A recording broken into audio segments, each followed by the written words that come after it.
Education. Please stand for the Pledge of Allegiance.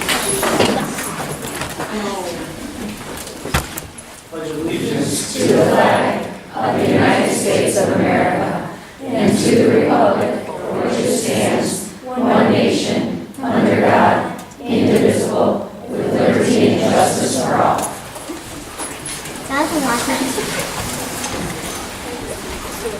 Okay, Mr. Meyer, roll call, please. Mr. Birchfield. Here. Dr. Chesney. Here. Mr. Stahl. Here. Mr. Conley. Here. Mr. Trombley. Here. Mr. Myers. Here. Ms. Reed. Here. All right, moving into approval of the agenda. Do we have a motion to approve tonight's agenda as presented? So moved. Support. Moved by Dr. Chesney, supported by Mr. Stahl. Any discussion? Seeing none or hearing none. All those in favor signify by aye. Aye. Nays, passes 7-0. Okay, this brings us to tonight's call to the public. For anyone who wishes to address the board this evening, please step up to the podium, state your name and your address. What we would ask is that you maintain a 3-minute rule in terms of speaking and address the board as a whole instead of individuals.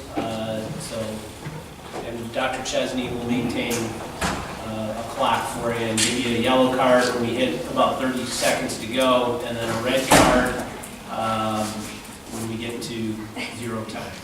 And if you want to come back and cycle back, you're more than welcome to do that if you want to keep talking. Does anybody wish to address the board? Hi, I'm Christina Kapkakis. I live at 9659 Alpha Drive. And when we first enrolled our children in Brighton area schools, we were a school of choice family. We looked forward to the day where we could move into the district and put our children on the bus. In fact, I joke that my friends would no longer see me at the school. Turns out when we moved into the district in 2015, we chose not to send our kids on the morning bus. And why is that? We live in Alpine. It's 1.3 miles from our driveway to Hilton. And yet our bus pickup time is scheduled for 7:45 a.m., more than 1 hour before school starts. The worst part of the long rides, no food is allowed, so even if I provide my children with a great breakfast, they're going to be hungry before their morning snack or lunch, especially the younger grade. They're having to sit idle on the bus for 55 minutes before school begins. And I wonder how that fosters a positive learning experience when we know that sitting idle is the worst thing for kids. At the end of the 2017 school year, one of the bus routes at Hilton had to be split up into multiple buses. With less than 2 months left of school and no notifications from the transportation department, our children began arriving at our stop between 4:40 and 4:45 p.m., almost 1 hour after school was dismissed and more than 20 minutes later than their scheduled stop. This is unacceptable. My junior kindergarten student had several bathroom accidents because of the length of the ride, and we were late to several after-school activities that we had scheduled. We've been told the problem is not enough buses. Now we have more buses, and I've been told the problem is a shortage of drivers. We are told the parking lots are too crowded and have our children ride the bus if we can. Would you put your 5-year-old on a bus at 7:45 a.m. to sit for almost an hour? I'm lucky. My job allows me the opportunity to drive my children to school. So I don't have to get them up at a very early time, and my job allows me the opportunity to pick up my children from school so that they don't have to sit on the bus for an hour when we live 5 minutes from school. But not all parents have that opportunity. So I'd like to see this problem resolved before my youngest gets into the school district. Thanks. Thank you. Hello, my name is Jennifer Hahn, 7396 Cobble Road, and I'd like to start with the positive, as I always do. But I was on the bus coming back from the big house, and I even told Mr. Trombley and Mr. Conley, I love how Brighton area school still spells buses, B-U-S-S-E-S, the correct and formal way, because that spelling has gone by the wayside, so I appreciate you keeping it real. Secondly, though, I have a negative to share. I was at the multi-orientation with my incoming 5th grader, and upon entering the classroom, I noticed a lot of desks. I counted and realized there were 34 desks set up with one off to the side. And inquiring more, I found out that all the 5th grade classes are around that 34, 35 mark, which to me, as an educator, is unacceptable. I know class sizes are really important, and the most I've ever witnessed in my career is 32, and that came with a full-time parapro. It's my understanding that there may not be that type of support, and it just really saddens me that you are okay that there's a whole grade level with 34, 35 kids. I know the contract is a maximum of 32, and maximum means something, maybe it doesn't, but I just know that the educational environment is so essential. I'm concerned for my daughter, but I'm also concerned for your employees that are going to have to deal with those 35 kids or 34 children at a 5th grade level, their first opportunity to be in multi. And it's different than middle school where they're going 1 hour to 1 hour. These are teachers that are teaching the same kids, having that extra report cards, having all the conferences, and I just would like you to really consider, because it just makes me trust the academic integrity that you have for your employees and for your students here with those class sizes. Thank you. Thank you. Hello, my name is Sean Howell, 9886 Rolling Pines Drive, and I'm here tonight to express my concern with the extremely long bus rides for my child and for the other children in my neighborhood in particular. I have voiced complaints about this each and every year, and this year it actually got worse, which I didn't think was possible last year. The pickup time in my neighborhood is now about 7:10 a.m., between 7:11 and 7:13. And Hawkins doesn't begin until 8:47. That's an hour and 40-minute commute to school. I know that if that was my commute to work, I'd be looking for new employment or relocating my family, because that's unacceptable. And yet, this is the amount of time it's taking our children to get 3.1 miles up the road. I wouldn't put any 5-year-old on a bus that long. After an hour and 40 minutes, young children are hungry, they're tired, they have to potty. Frankly, they just need to run around. And yet we're expecting them to come to school ready to learn. We have to do better for our kids. Our afternoon commute is only slightly better. School ends at Mulpey at 3:30. Those kids aren't getting off the bus in our neighborhood until about 4:40, 4:45 is the estimated time given to take different cards. That's an hour and 15 minutes. This means that the average child in my neighborhood is expected to ride the bus for nearly 3 hours a day, or 15 hours a week. This is time when they're just sitting idle. They aren't learning, they aren't playing with friends, they aren't doing homework, they're not playing sports, they're sitting on a bus. The commute times are not appropriate for adults, let alone children. I know that I'm not the only parent in this audience tonight with concerns about busing, and I'm not sure all of them will speak tonight. There's a huge crowd that would be here all night, but if you raise your hand tonight that you're here to express your concerns with the busing, I think that speaks volumes, and we need to know what you guys are going to do about it, because these times are unacceptable. Thank you. Thank you. Hi, my name is Malia Bash. I live at 8785 Strovis Court. I'm an 8th grade student attending Brighton Middle School, and I would just like to begin about how extremely long the bus routes are. Not only my usual route, but my friends and younger siblings attending Maltby and Hawkins. My younger siblings don't even get home until 4:45. My family includes 5 children. All of us are very active and have active school sports. By the time all of us arrive home, we either have a game or a practice, leaving little time for our daily given homework. Some would say just to get it down on the bus, but when we have 2 to 3 people in a seat who are unable to put anything in the aisle, we're left with no room to set anything or get anything done. By the time we all arrive home from sports and such, we all eat dinner together as a family and clean up. By that time, you got yourself at 9 or 10 o'clock, and you're lucky to get a shower at that point, so you have to get up again at 5 o'clock or 5:30 in the morning to catch a middle school or high school bus at 6:30. Just to sit and wait at the school for an enormous amount of time before being even let into the building. My little brother JJ is 6 years old and sits on the bus for an hour and 45 minutes on the way to school in the morning and 1 hour on the way back. Now the average child's attention span is 15 minutes. That's all. For any kid to be on the bus that long without being able to be on electronics or eat or do something to entertain them, I would just like you to consider adding more bus routes to eliminate some of that time that the kids are on the bus for. Thank you for taking the time to listen. I hope you put some of the things we have in mind in consideration. Thank you.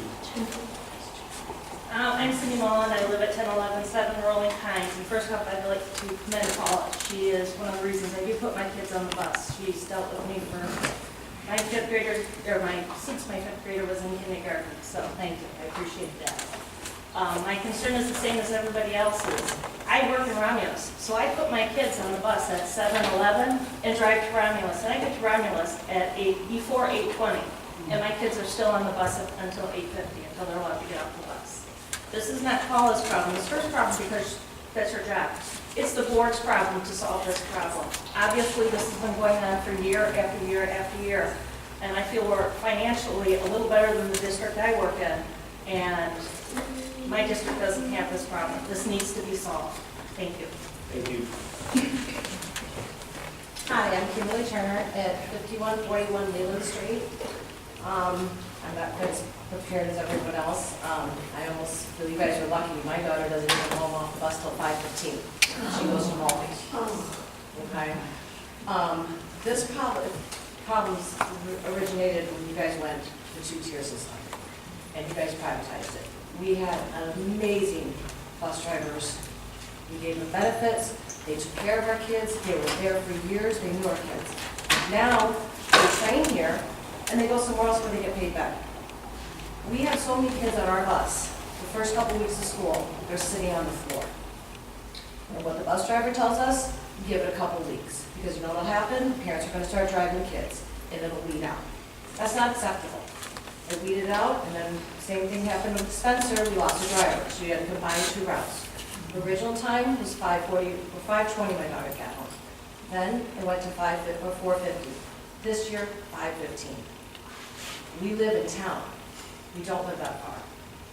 So we got them. I mean, we're doing well. Why can't we bring the bus drivers back into our system, back part of the Brighton High School or the Brighton area family, and not have people that we don't know drive our kids now? It worked for years before until it all changed. But and then we're all driving our kids to school, and the bus, or they're sitting outside, and they're dropped off an hour before they go into the school. If you guys will help us out. Thank you. Roy Travis, 9901 Scotts Pine Drive. Here to talk about the buses as well. It's my wife Julie. So most of the people on that side of the room live in the same subdivision as me, and we all have the same concerns, the time our kids are spending on the bus. So my son Evan is on the bus essentially 1 hour and 36 minutes on the way to school, 55 minutes on the way home, so that's 2.5 hours a day. Julie and I both work full time, so if you take 2.5 hours out of the day, that's our free time, that's our family time, that's Evan's go outside and play time. And there were a few days last year during the school year between Evan's homework and by the time he got home from school, they actually got to go outside and play. So I don't know how the routes are established, or even I'm kind of puzzled by this whole format where we make all these complaints and you guys just say thank you. There's really no response back. This is new to me. But it's quite unusual that, I mean, I grew up in Flint, Michigan, and you couldn't get any poorer than that, and I was to school in less than 30 minutes. My wife went to Lakeville, and how long was your bus ride? So this happens apparently, I mean, like Sean said, if she's here year after year, nothing changes. I guess my question is, what do we actually have to do to make a change? And if you had to drive to work or to, you know, or put your kid on the bus for 2.5 hours a day, I don't understand how that's acceptable. My second concern is my daughter will be in 7th grade next year. The 7th grade bus doesn't come through our subdivision, it drops off at Bishop. There's a registered sex offender in Bishop that's 2 or 3 houses down from that bus stop. I'm not for sure who established these routes or if they go online and look at these types of things. But I mean, we don't feel comfortable letting our daughter get off the bus at that bus stop and walking home. So for families where both of us work, you know, full time, this is a major problem for us. And I mean, we're here in numbers to voice our concerns. So at what point can there be a change, or what can we do to make a change if these meetings happen continuously and nothing does change? That's kind of what I'd like to know. So during the call to the public, the way this works is that it's for the public to speak to the board and share concerns, express concerns, and then we will, from a board perspective, we can take action following that, but this isn't the time for us to be corresponding back and forth in dialogue. Well, at some point, maybe we should consider changing that format as well. If these people have spoke the same thing year in and year out, and nothing's changed. So. Trust me, we're listening. And we will have some follow-up action. Thank you. My name is Tanya Castle. I live at 8604 Bishop Road, and I'm with all these people, same neighborhood. I have 2 grandchildren that I take care of, and they're on the bus over probably 2.5 hours. My grandson alone has anxiety and ADHD, and is continually told that he has to sit down, which to me is a big problem. Like, you know, I have to give him games or something just to get to school. So my concern is with the times on the bus, and I wasn't going to speak because I'm not good at this stuff. But pretty much everything that everybody else has said, I feel the same way. Thank you. Thank you. Does anybody else wish to address the board this evening?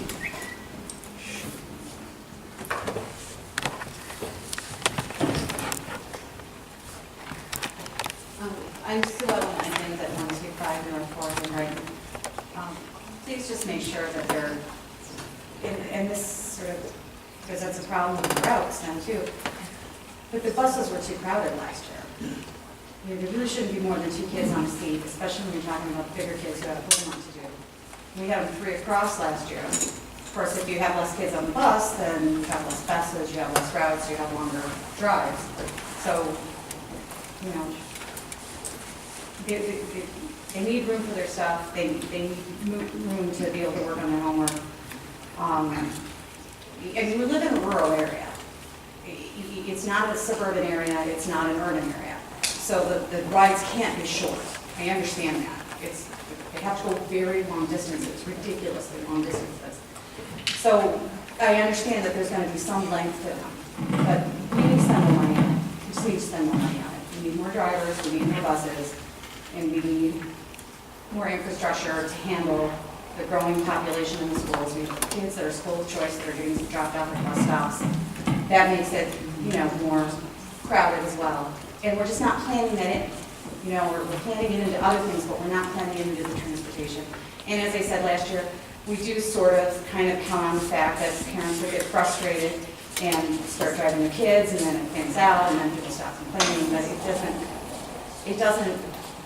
it doesn't address the real problem, which is that, you know, we're paying taxes for the schools, we're living in the community, we want our kids getting safely from one place to another, we don't want all of the congestion that's in the parking lot when all the parents do start driving. So the solution that fits everything is maybe try and bring it back to where we actually had school employees that were driving buses before we privatized it and couldn't keep staff. Thank you. Thank you. Hi, my name is Amy Zastro. I live at 9913 Rolling Pines Drive, also in here on Pine Knob, which where most of the audience is from. So I don't want to take time repeating the same thing. I feel strongly about what everybody said in the audience from the subdivision. Even we didn't know that a Hilton person was going to be here, so it sounds like it might be a district-wide problem. I would just like to say, someone mentioned that the kids were sitting on the floor at times, especially in the beginning of the year. So I have heard that the same thing from my kids when they came home at the beginning of the year. It was 3 to a seat. The person on the end is trying to balance themselves with their big backpacks to not fall in, but would eventually fall in the aisles because when they would go around turns. So that from a safety perspective, as well as I don't understand how it is safe for a driver to be driving a bus full of 60 plus kids and the only adult on the bus, and they're supposed to be managing the behaviors and focusing on the road. I don't like driving my 2 kids in the back seat when they're fighting and not being able to focus. So I don't think we're setting the bus drivers up for success. Whether they're a private company or our employees, that would be my feeling the same way. I also echo Cindy's comment about Paula. She, I know, is just put in a bad situation with all of this. And under her leadership, if changes were afforded to her, I'm sure that things could get a lot better. And then finally, with what Roy said regarding the Bishop Road stop where the Scranton buses pick up at our neighborhood, and we have our kids walk up there alone in the dark when the time changes, that a lot of people travel 55 miles an hour down that road. So the kids are not only walking from different courts in our subdivision, a very long distance in the dark without streetlights, but they're walking up to a road that has 55-mile-an-hour speed limit on it. Finally, is if this isn't the time for the back and forth interaction, I understand, but if you could give us some guidelines as to like what the process looks like from here. This isn't a forum that necessarily everyone's used to, so if we could hear, you know, like where does a board go when they hear this many concerns? Like, do you have a timeline for decisions, for getting back to everyone? Because we do not want it to just be tonight we make comments, we want like a resolution type thing to happen. So, what I would, once we close the public, then I want to address the board and allow for board members to raise any questions that we have at this table, and then administratively we can go from there. Okay, I appreciate that. I mean, school starts next Tuesday, as everyone knows, and we do have like those little guys getting on the bus very soon for hopefully not this long of a bus ride in the morning, so we appreciate your time. Okay, thank you. Anyone else wish to address the board? Okay. That will close our first call to the public. I am going to go off a little bit off script from the agenda and ask if any of the board members have any questions or comments that they wish to share at this time related to what we've heard from a number of concerned parents. Mr. Chadwick? I'm assuming that Dr. Gray or someone will address the issue. Sure. Under the superintendent. I can do it now, or I offer to Mr. Birchfield, I'll also stay after and answer any questions anybody has. So it's up to you guys, either way. I guess my only comment is that this isn't something we've been sitting idle on. Dr. Gray's been working on this for the entire summer. You can't make people be bus drivers, and that's very difficult to find more. And I'm going to let him address that. I know there's some issues about whether there are our own people in that, and I think you'd be surprised to find how many of them are. They're not privatized. We never privatized our bus drivers. That never happened. What actually happened was we have a consortium through our ISD. So we did that about 8 years ago. We only had 1 year in this district where we actually had a 3-tiered busing system, and it was an absolute disaster. So it was my first year. They didn't have enough buses, and we went to a 3-tier, and rides were actually longer. So we moved away from a 3-tiered system in my second year, which would have been 2010 and 11. We went back to a 2-tiered system, and that's where we're at today. So we had 2 independent studies this summer that were done in terms of transportation by outside groups, because we wanted to see, are we being as efficient as we possibly can? Because we check our times versus everybody else in the county, and I called all the superintendents today in the county as well, and they all have bus rides over an hour as well in the county. So it's not a Brighton issue, there are other issues as well with other ones in terms of that. Our issue, plain and simple, is we need more drivers. I told Paula heading into this year that we could have 30 routes. We've only been able to cover 27 routes. We've advertised everywhere, we raised the pay, we gave them benefits, we gave bonuses. We've changed all that perspective to above the standard that other districts have in terms of pay and benefits for their people. We actually kept our bus drivers in the retirement system instead of kicking them out of the retirement system and privatizing them for that very reason, in that we didn't think we'd be able to maintain any bus drivers if we pushed them out of the retirement system, because that's a pretty big benefit. And so I know Paula and Patty, who are here tonight from our transportation department, they have the ability. Your neighborhood is actually, if we have 28 drivers, the first neighborhood. There's 2 neighborhoods that we struggle with in this district. One is your neighborhood and the other is Sand Crane, which is a neighborhood all the way out in the South Line. Those are our 2 long routes. Most of the other ones are less than the hour, and usually if you have a long ride to school, you have a short ride home, typically. It's not always the case, but typically. And so those are the 2 routes we're struggling with. Told Paul again today, if we can get a 28th driver, we split your route becomes a much better option in terms of that. We're recruiting every day in terms of that. We just can't get anybody to drive a bus. In our school system presently, we're the It's the only school system I've ever been a part of where not one parent in our district drives bus for us. Usually, we do have some people that drive, but that's just beside the point, kind of an interesting fact. But we're not opposed to, we talked today about snacks, bus, or bathroom breaks. We don't like the length either. We don't disagree with you, we agree with you completely. If I could get 30 drivers, we wouldn't be sitting here today. I don't know where else to recruit. We've gone to farmers markets, we've gone to every single place where there are lots of people and passed out flyers and talked to people. I've called individuals, we've put it in the paper, we've put it on every possible site. We raised the salary, we raised the benefits. I don't know how to generate the bus drivers, so we talked about it again today, because our hope is to get one in as fast as we can, to get a 28th, because that is your route. The 28th one splits your route, and it would reduce it significantly. But we have not been fortunate enough to get another driver yet. So, I don't know, maybe you guys know somebody that wants to drive bus. We put it in our Friday letter to all the parents constantly. I've sat in booths at all of the We went to festivities booths. last year, and personally. I did have application. the one girl, Vashal, last name. I did talk to her mom today, and her mom turned me on to a website. I can't remember, Indeed, I think it's called, Indeed.com. So we've been on Indeed.com. We've also tried to hire part-time bus drivers to where they only drive a morning route, so we can expand the number of drivers we have just for a morning route. We can't get anybody to take the bait. I'd pay more. It goes all the way up to about $20 an hour.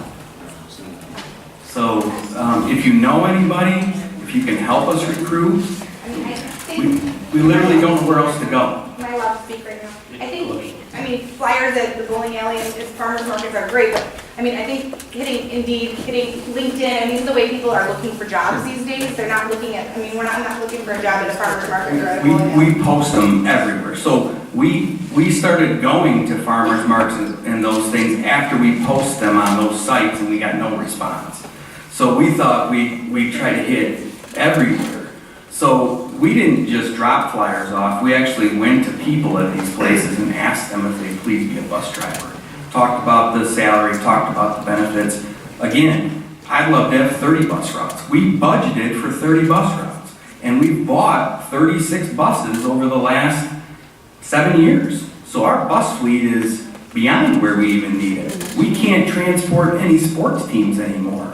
All of our sports teams are picked up by a charter because we have no bus drivers that we can afford to give to a sports team to do that. Same thing with field trips. The reason we have to bring in transportation for field trips is because we can't give up a driver because they have to drive their route. And so I don't know how to show you that I empathize and that we absolutely agree with you 100%.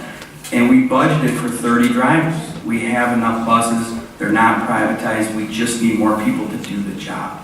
And I talk to Paul about it probably every 3 days we're on the phone talking. Maybe reconfigure it.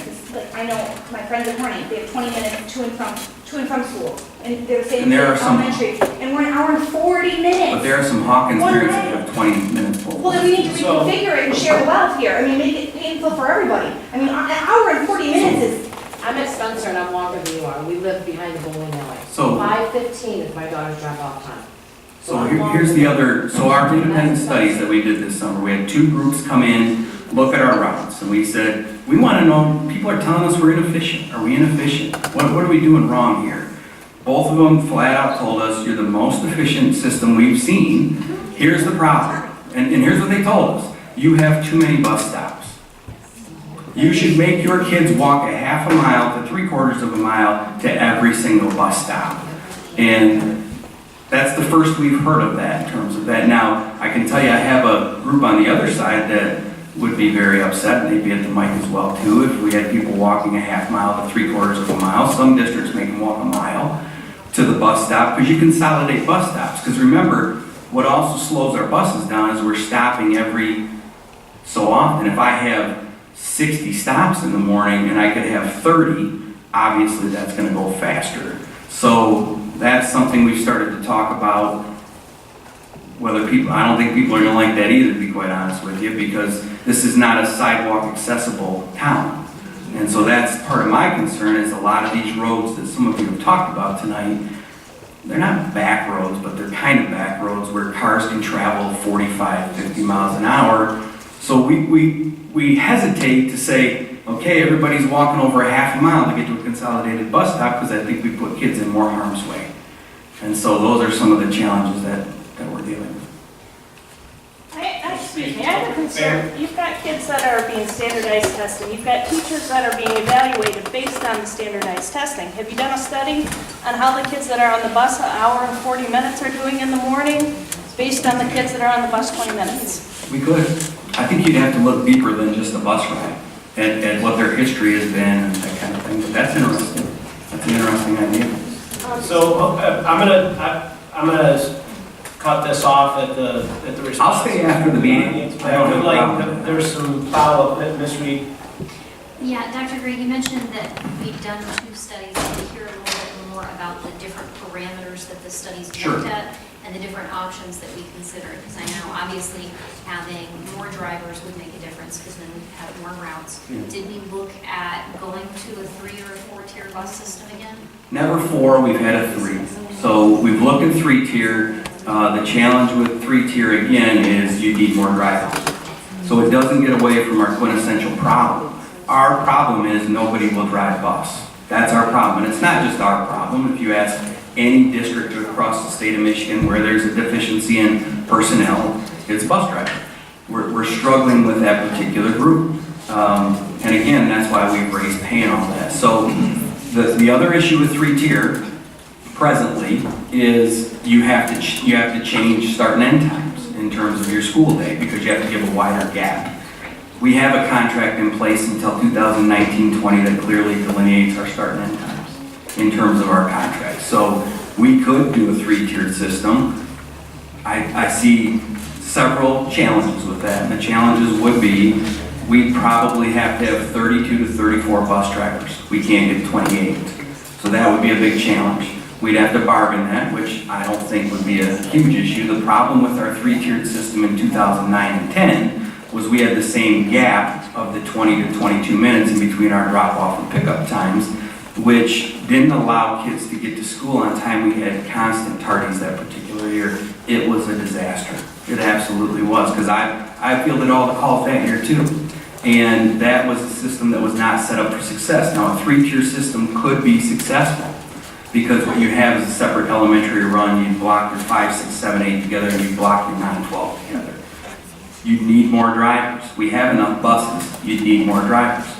We don't have that. We'd have to change our existing contract because we'd have to stagger start and end times of our school days by longer, which we can do. And I don't think our union would be opposed to that, but it would be something we'd have to look at during our negotiations process or in a letter of agreement. So if we could get the drivers, what kind of times would we be looking at? Did the study go that far? Yeah, so when we looked at the one study and talked to the one particular person who really broke down the routes, it looked like we could save about 15 minutes if we had a significant increase in number of buses. That doesn't seem like, you're talking probably $500,000 worth of cost for about a 15-minute time savings. The problem is because you're taking the elementary kids, taking them all the way to Malby, dropping off the Malby. Now, the Malby kids have to stand outside for a half hour in the wintertime and in the rain, and then driving them all the way back to the elementary school. Same with the Scranton. Pick them up, take the kids to the high school, and come back. I graduated in '88. We had a 3-tier system. Okay, I was riding with the elementary kids in elementary school, middle school, yes, it was 2 schools, Scranton, Maltby. I was a transfer bus, and I still didn't sit on, and I lived in Orlake. It was never on the bus as long as they are now. So when you're saying 3-tier doesn't work, it doesn't work. It didn't work in the configuration that I inherited. So I didn't set up the 3-tier system when I got here. The interim superintendent before me did. And we were stuck with it because I received it mid-July. And so we had to run with it.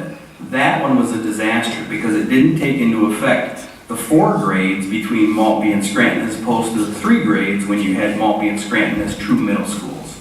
And it was an easier route to go because you weren't dealing with the same number of kids as you dealt with in terms of a JKK through a 5th grade level. That's how they did it. And so that's the difference in terms of that. Now we have our district exactly blocked primarily with 4 grades, primarily 5-ish at the elementary. You got about 4 grades at the middle school level and 4 grades at the high school level. 3-tier would work. The change with 3-tier would be more buses, more drivers, more time between, because you'd have to make the runs and you'd have to go out and have a wider gap. That's why it didn't work. We had an existing contract with our unit. When the 3-tier system came in, we had about a 20-minute gap in between the drop-off and pickup time that you're experiencing now. And that just isn't enough time to drop, get out, do a whole nother run. That's the whole reason why elementary kids are on the bus with multi-kids, because there literally isn't time to zip them back out, pick them up, and get them to school in time with the gap. That's the challenge. And so, again, I'm not opposed to any of this. I empathize. I'd love to change it. We budgeted 30 buses. We budgeted 30 drivers. We literally can't find them. So what is the plan after tonight, like going forward? It sounds like what you're waiting for. I want more drivers. More drivers. So what is the current recruiting plan to get those drivers? If you've hit the thing so far and We it have hasn't it worked on out. every single site that you can put it on and try to recruit drivers. We look for every single big event, and then one of us or 2 of us goes and we literally walk through the crowds. Hey, you want to be a bus driver? Or we set up a booth. You want to be a bus driver? You want to be a bus driver? Here's the benefits. Here's the salary. And what Here's is hours. the incoming hourly rate for a bus driver, a new bus driver? $16.20. Used to be 14 something-ish. Because you said it was up to 20, but it sounds like if you're That's the coming top. in, That's the it's at max. 16. Yep, there's a step process, and we built in longevity pieces too. So if you're here longer, you make more money just as a bonus that you work here longer. Because we want to keep drivers too. Because I look across our driver pool, and we have awesome drivers, but they're getting up there in age, and I have a big fear that we're going to lose 5, 6, 7 more of them. And now, what else are we going to do? So have you considered a recruiting plan? You're spending a lot of money looking at bus routes and how many buses we need and things like that. You have a people problem, so maybe you need to look at a recruiting.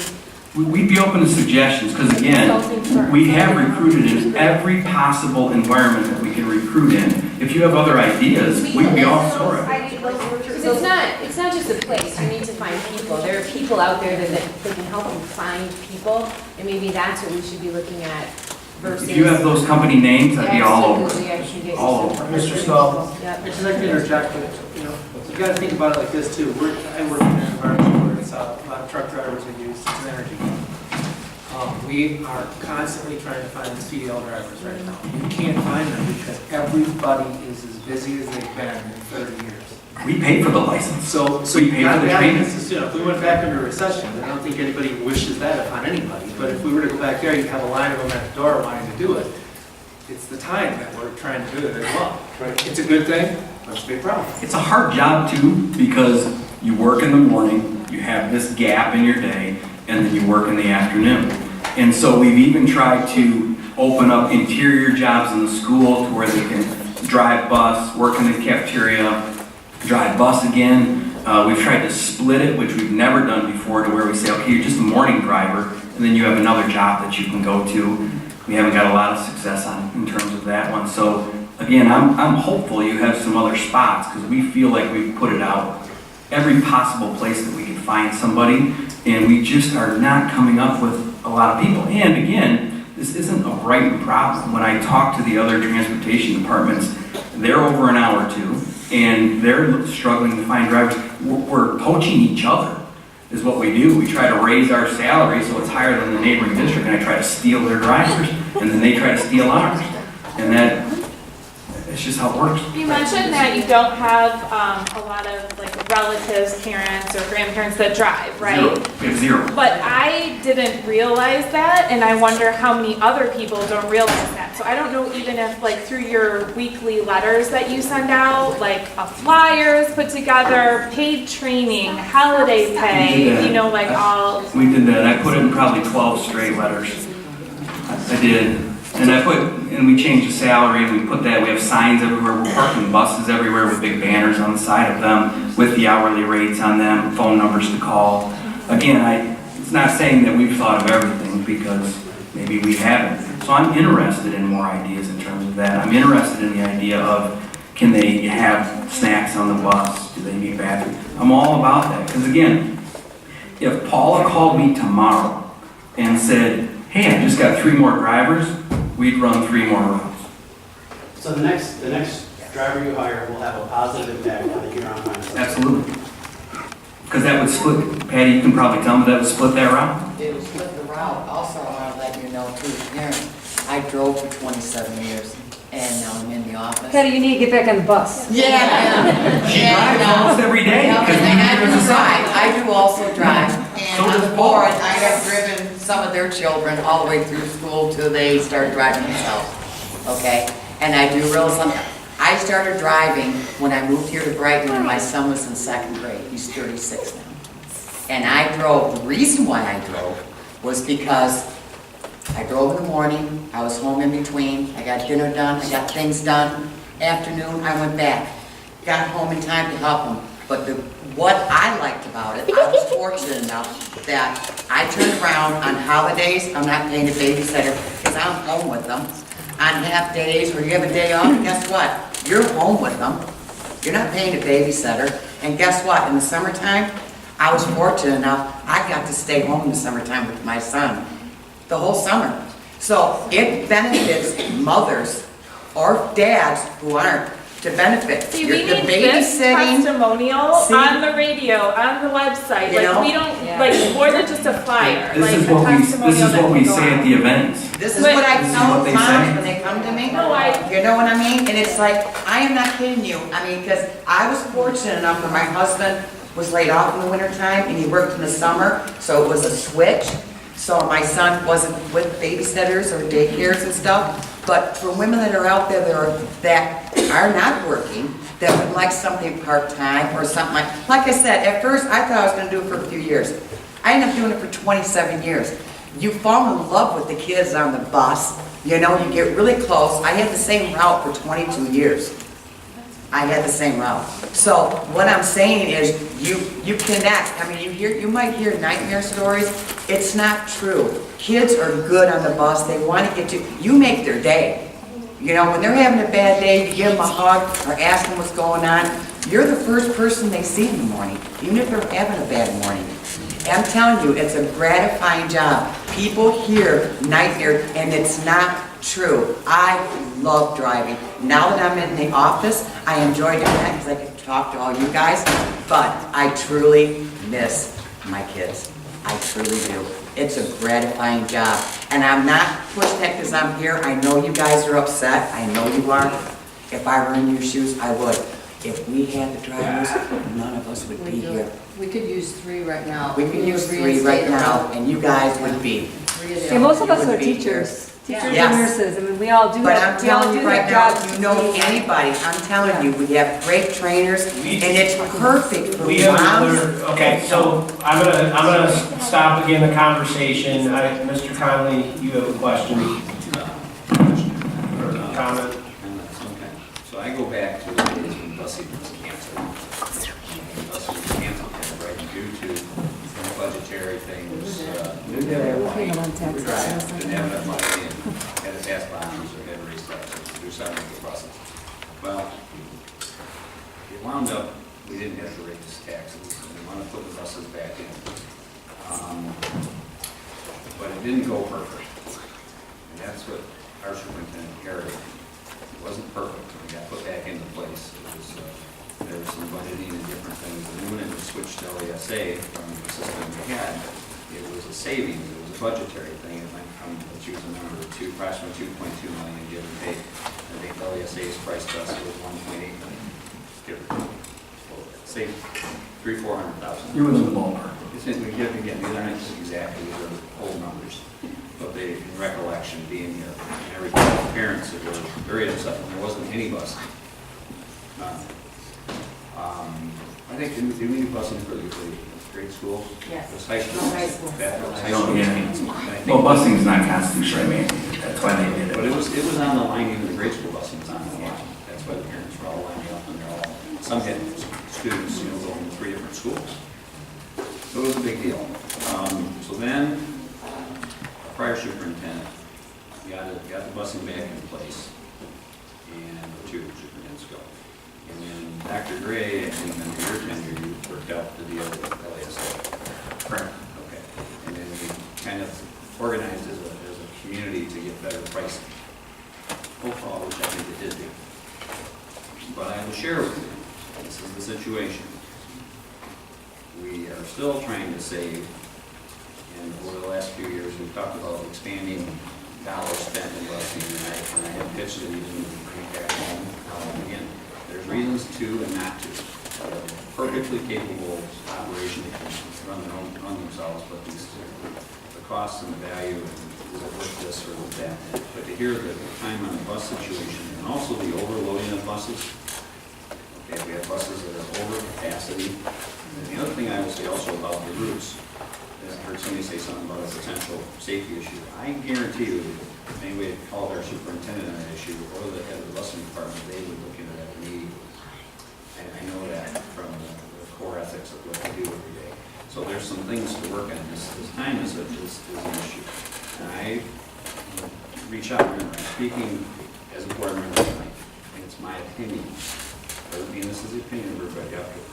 Tonight, there's some contracts on the books that are going to cost the district about $1 million, okay, in total. It's $500,000 increase for this year. It was fun from last year, but all piled up, it's heading in that direction.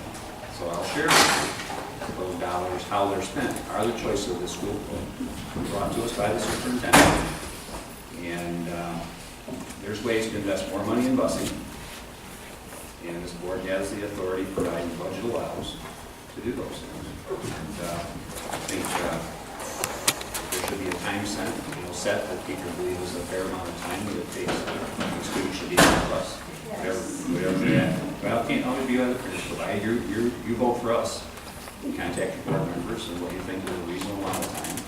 And I think this board works. I can tell you that. If you can bring the information about your students to the board members and say this just seems unreasonable and the school system gets started, and for any reason the kids are sitting on the floor, technically we should have to send it over the board.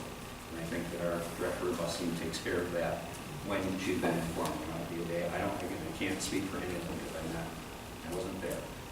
But I can tell you that they don't support that because of the safety concerns. And they're here for the safety and they buy the best equipment today. I am very proud to say that we have completely overhauled the fleet. It was older, dated, dangerous. Well, yes, dangerous. I would say that because of the newer technology, you can get safer pieces, better equipment. For the day the buses were built, our mechanics, I thought, were doing a good job keeping them on the road. The tires and the brakes, that kind of stuff. But the idea is, as the buses improve in years, the safer they are. They truly are. And I think we've done a wonderful job in that and upgraded the fleet. The shortage of drivers, the word's going to get out. It's going to get out that we can see drivers and find some retirees. I sent 2 texts here just a minute ago, 30-year veteran from Brighton schools. I just sent him a note. And we drove plenty of buses for them, and lead mechanics. And I also sent a note to a 30-year state trooper that just retired. He's actually at my office right now. So, we get the word out, and we say that your coming tonight is good, proactive is good, and keep the information coming to tell us what's going on so we know right from your side of what's happening. We believe to be a certain thing, and I know our superintendent and director of busing, we need to hear the same thing. And say this worked, this didn't, and you are the people we're working for. Those are the facts. Okay, so thank you. So in moving this topic along, we've got a full agenda tonight, which I know all of you can appreciate and respect, and certainly you have nights to get back to as well. What I would request, or what I would ask of all of you, and similar to what Mr. Conley had indicated, I too appreciate the fact that you're here, you're speaking up, you're sharing the concerns, so that we're aware of them and that we can work towards a common resolution that everybody is comfortable with. I heard a number of ideas and suggestions from you. Clearly this is a passionate area, and I completely understand that. If you have ideas and suggestions or want to provide some assistance, I would request that you make contact with the Director of Transportation tomorrow via email or a phone call and offer some suggestions and solutions.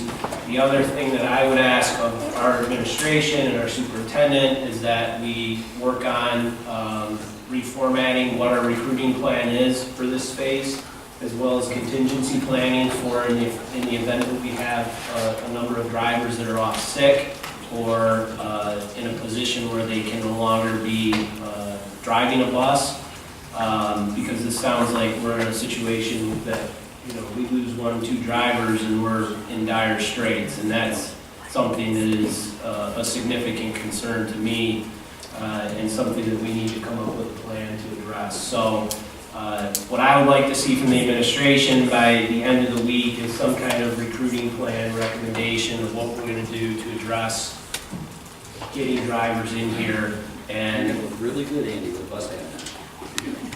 Thank you. I already wear about 15 different hats, so anything's possible. So by Friday, I'd like to see, or the board, a recommendation on what we're doing to work on our recruiting for getting bus drivers in. Mr. Birch, would that be something to talk about at the finance meeting? Okay. The finance committee, is that what you're suggesting? Yeah, absolutely, absolutely. What's our date of the committee? It's coming up. It's next week from Friday. Discuss there. Yeah, it'll be before the next board meeting. Could we also make the transportation studies available online for the people to read them and look at them as well? What they are synopsis letters, I can put the letters out on there.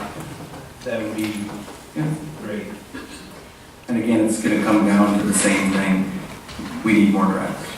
That's what it's gonna come down to. Well, if we need more drivers, and that's why I'm making the request that we see a recruitment plan for how we're going to get drivers in. And what is the recommendation? Do we need to increase compensation further? I'd like to see a plan of what we need to do to correct this issue. We've done that, but we'll put it on paper. We've actually allocated more money. Well, and I think once we've addressed the plan for recruiting, it would be good to come back to the board with a presentation on what our long-term strategy is. Because obviously, it's not just recruiting this once. What are we going to do to keep our drivers? And what are our other options if just adding drivers alone to this system, two-tiered system we have, doesn't work? Doesn't really meet our expectations as a community for how long we want our kids to be on the bus. What do we do next? What are our other options? Anything that looked good from the studies that we've already gotten, other avenues to get new ideas. Because we definitely need to address this issue. Can I ask for some communication back to us? I mean, I'd love you. Can I have a person to communicate with? Would that person get it back to all of you? Yes. We'll certainly It's have Sean. communication Yeah, here at the board. I still have her emails.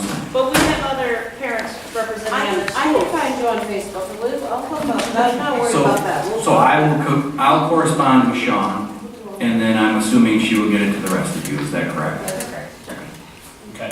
And please share recommendation. I heard 4 or 5 ideas out of this group tonight that should be shared directly with the Director of Transportation in that office tomorrow. And again, so like a 2-pronged approach of ideas and recommendations you have that could help, and then additionally, we need to look at the recruitment plan moving forward. Not for just the solution for next week and the weeks to come, but long term, how are we going to mitigate this when we have 4 drivers that have the flu and can't show up to work? That's a problem. And that's a problem. So we need to come up with a solution. Yes? I'd just like to address, we had one other topic, I believe was Ms. asked about numbers in classrooms. Could you address that, because I know there's some misinformation? I can. Presently, I think she was talking about Maltby 5th grade. We have, Henry, correct me if I'm wrong, but we have 7 overloads and 13 sections. So we'd have 7 classes of 34, the rest would be at 33. District-wide, our average is 24.9. If you look across the district, that's about where we've had it for the last 6 or 7 years. Our class size in this district hasn't really changed in several decades. The only thing that's changed is we moved 4th grade 3 years ago from 31 in a class down to 28. That's the only change we've made. Now, there have been additional pieces bargained in terms of a +2. That's how you get the 33 number. There's always been a +2 for overloads in our contract. If it's a 31, you could always go to a 33. We've staffed Maltby at 33 for, Henry, how many years have we staffed Maltby at 33? About 7. 7, yeah. And before that, was it higher or lower? I can't remember. It was, I think it's been 31. 33, no, it's only 31. It's always been 31. I bet it's been 30. Fifth grade was in elementary buildings 8 years ago. It was 31. And sixth grade was always 33. Yeah. 5th grade, before we moved to Maltby, was 31, and so was 4th grade. I think that's been in place for almost 3 decades, according to the people I talked to when we're at the table bargaining. If we were to take, and if you look at class size for 512, let's just take 512 for example, because they're all the same, they're 33 +2. If we were to move it to 31 +2, it's $500,000. That's what the cost is. Some of the challenges we face with that are classroom space, because obviously you'd have more. We haven't seen research that says until you get into the mid to low 20s that there's a whole lot of change in terms of the academics. We've seen that pour out in our test scores. That's why we've kept it at that particular amount. Again, today at Maltby, we sit at 7 overloads in 5th grade. We have 0 in 6th grade. So we're all at the 33, there's 7 and 34. So really, if you look at the +2, we have 21 additional 5th grade seats that we could staff and not be outside the contract, which, I don't think we'll get 21 more 5th graders because we only have 3 more days of enrollment, even though we had 5th graders come in today for some odd reason. We also get attrition on the start of school. We don't get all the drops until the school year starts. So we're very careful about adding sections in terms of classes until we see the whites of their eyes, is what we say, because we have 30 drops every year, and it's across the district. And so adding a position to the district is about a $100,000 investment. And when we look at it across, if we add a 5th grade, let's say we go to 14 sections in 5th grade, 4th grade's going to want a section, 3rd grade's going to want a section, 2nd grade's going to want a section, they're going to want 2, and then again, we'll grow well beyond that $500,000 range. So we literally go through these numbers every day, at least twice a day. We have a meeting tomorrow, Henry and I do, with our enrollment coordinator. We try not to have overloads because we have to pay a $3,000 stipend if we have an overload in the class. We like to hit the number that we're at in terms of that. And again, if we move to 31, which will be on the bargaining table again next year with a +2, so it could go to 33. It's probably it's about $485,000 to $500,000 investment. And I'd love to talk about it, Jennifer, about whether you think that is a good $500,000 or a bad $500,000. I met with some of my JK teachers about a week ago about class size there as well and where we're at. So we looked around at other districts with JK. I'm not seeing anybody with lower class size than us in terms of JK. Same thing with kindergarten. I know a neighboring district has 30 in a kindergarten class. I know for a fact they do because they talked to me today. But we wouldn't want to do that. And again, at the elementary level, when we split 4th and 5th grade and put 5th at Maltby, we moved 4th grade, because 4th grade in this district for 30 years was 31, and we dropped it to 28 to match the 1-4 range that we had in terms of that. So we have lowered class size in terms of that. My personal kids have never had less than like 29. It's always like 29. Sure. I'd love to have that 24 average, but it's Well, that's across the district, so again, there's a lot that goes into that, but that's the number we look at. So I've always been concerned with the 29, the 30.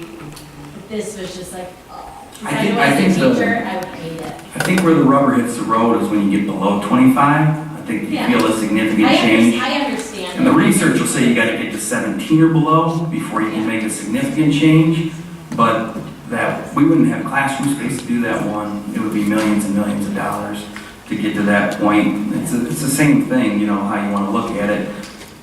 Our studies prove that we have an average of a 45-minute bus ride in the district. Obviously, it's not the case. It's not the case for a particular neighborhood or 2 particular neighborhoods really in our district. And so we'll tackle those issues as we go. Again, I'd love to discuss them more with you after, or you got my number, you can call anytime. But again, I looked across our county too, and really I looked beyond our county at more of our comparables and how they score on tests. And we're lower than most of them. A couple of them are higher, but a couple of them are right in our range. But it's 6 and 1/2 dozen. I have thoughts on that too. Yeah, but yeah, just give me a call. You have my numbers. All right. Thanks. Okay. Thank you. And thank you again for bringing the concerns forward. Superintendent report. We have our summer school presentation here tonight, so I'll kick it over to Dr. Sir. Thank you. Had Chris Sarkowski, who's coordinates our summer school. Board probably remembers Chris is our ELA coach. She's been in the classroom teaching full-time last year and again this year, but she has graciously stepped in each summer and coordinated summer school and has done a tremendous job with that with her team of teachers. And some of them are here with her tonight, so I'm just going to turn it over to you. You'll recall last week or last board meeting, Dr. Chesney and I both reported out on the Explorer Camp this summer, and we'd like for you guys to see it for yourself and hear from the ladies that designed it and taught it. All right, well, we had a big thing, interactive, ready to go for you, but since it was such an in-depth conversation, we're going to kind of just cut off our plan, which we were very in the flow. We flow a lot with our team here. No, that's okay. But I am here. I am Chris Sarkowski. I'm a teacher currently at Hawkins in 2nd grade. I'm here with my friends who are also part of our team for Explorers Camp, Kathy Simpson and Diane Tamblin and Jerry K. Thomas. We are here to just share the story of Explorers Camp and why we do what we do in the summertime. We get to May when we have to kind of start gearing up for planning of Explorers Camp, and we all go, what are we doing?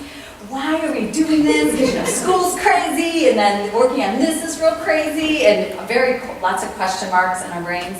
But why we do it is because we want our bottom 30%. These are all students that come to our 12 days of Explorers Camp, and we came to our 12-day number based on staff feedback and parent surveys of what's the ideal time. Last year we did 5 weeks. It was too long. No one wanted to come that long. So it kind of came down to 3 weeks, 4 days a week, so it was 12 days total. And our bottom 30% are recommended by teachers.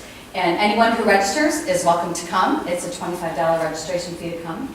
And so these are our most needy kids in needing to be engaged in learning and finding that intrinsic motivation to love learning and know that what they do and the power of the brain can change the world.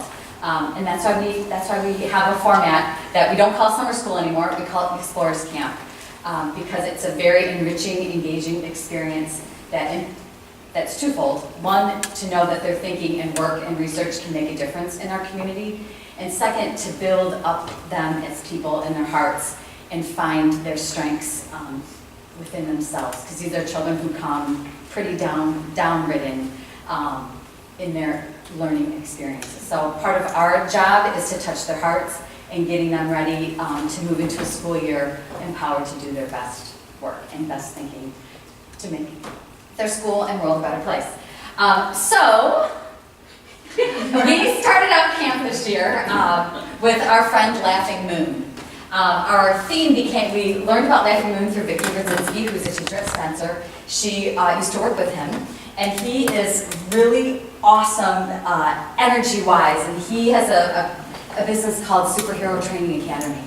And so we're like, superheroes, yes! So that became our theme of Explorers Camp this year. So we have our superhero headquarters, and we always start our day in superhero headquarters doing yoga, and we do a chant called I Am Somebody, and just those messages of I can be anything I want to be if I try hard enough, and nobody but nobody can make me feel like a nobody.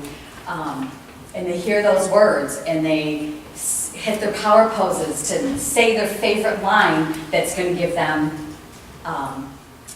their best strength to do their work. So Laughing Moon kicked off camp this year in order to help the children find their superhero name. So I was Playful Hawk, and I'm trying to think of some others. Do you remember some others? Firefox. Firefox, yeah. Volcano, Fire. So they identified with some nature and animal personality and land features that kind of brought strength to them and their people. So this is Laughing Moon. As you can see, he's awesome. So you can see the kids, he's a big actor, so he really encourages the kids to act, and this is them finding characteristics of themselves within different themes: curiosity, wisdom, fortitude, and compassion. So they find a characteristic about themselves in each of those qualities. So that's him facilitating that. Jump in anytime, ladies, that you want to jump in. We ended that day once all the children had identified with their superpower strength name, superhero name. We ended with a challenge, because in Explorers Camp, we just don't come and read and learn phonics and sit. It's super engaging. We are working on a real problem to impact our community. And our media specialists were charged with the challenge of converting our media centers into STEAM centers. And so Dr. Surrey, one take, and of course, presented the challenge via a video. And at first the kids were like, oh, STEAM, that fills the room, and we had all kinds of ideas about what STEAM were. They had no idea that STEAM meant science, technology, engineering, art, or mathematics. And that became what our first week of camp was. It's really getting our ideas around what is STEAM, what do those initials mean, and it's not STEAM that fills up the room. Well, last year, I don't know, for those of you who were here, our challenge, we worked with the city, and they gave us the challenges from the city manager. And actually, we're getting recycle bins in downtown Brighton. And just like the board was just presented with a real-world problem, right, that you guys were totally engaged with, that's what allowed us to do our work this summer. And we ended up breaking down STEAM. We had experts come, science experts come, technology expert come, an engineer, an artist, and mathematician. So Gabby Meyer was one of our mathematicians that came, and Jeff Bean came, Tracy Richards came. We have a parent who was the engineer, expert speaker to teach us about engineering. We had a couple of scientists who are seniors, graduating, or going to be seniors. The two girls that came and talked about why science, how it impacts them and why they're passionate about it.